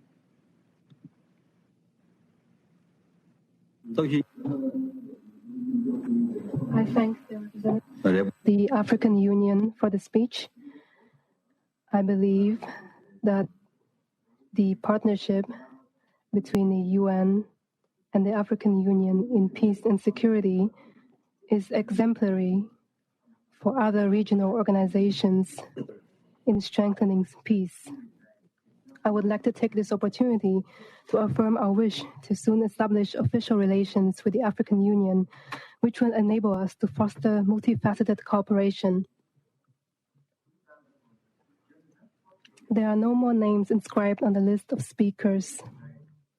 In closing, I would like to thank all distinguished participants who made their time to join this open debate. I would also like to thank the member states and regional groups which have so far submitted written statements on the subject of today's discussion. Statements that are received by the end of today will form part of the compilation of statements from this meeting, and we look forward to receiving. I believe we have had a very candid and insightful discussion in which many valuable recommendations, comments, and experiences are shared. Our debate today demonstrates our commitment and determination to join hands and contribute to global and regional efforts towards our common goal of building trust, enhancing dialogue for conflict prevention and resolution, and fostering sustainable peace for all nations.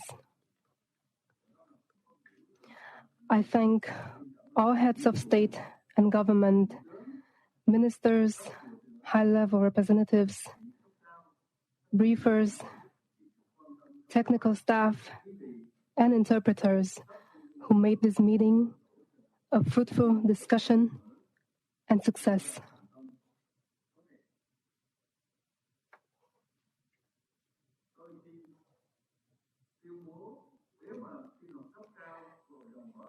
The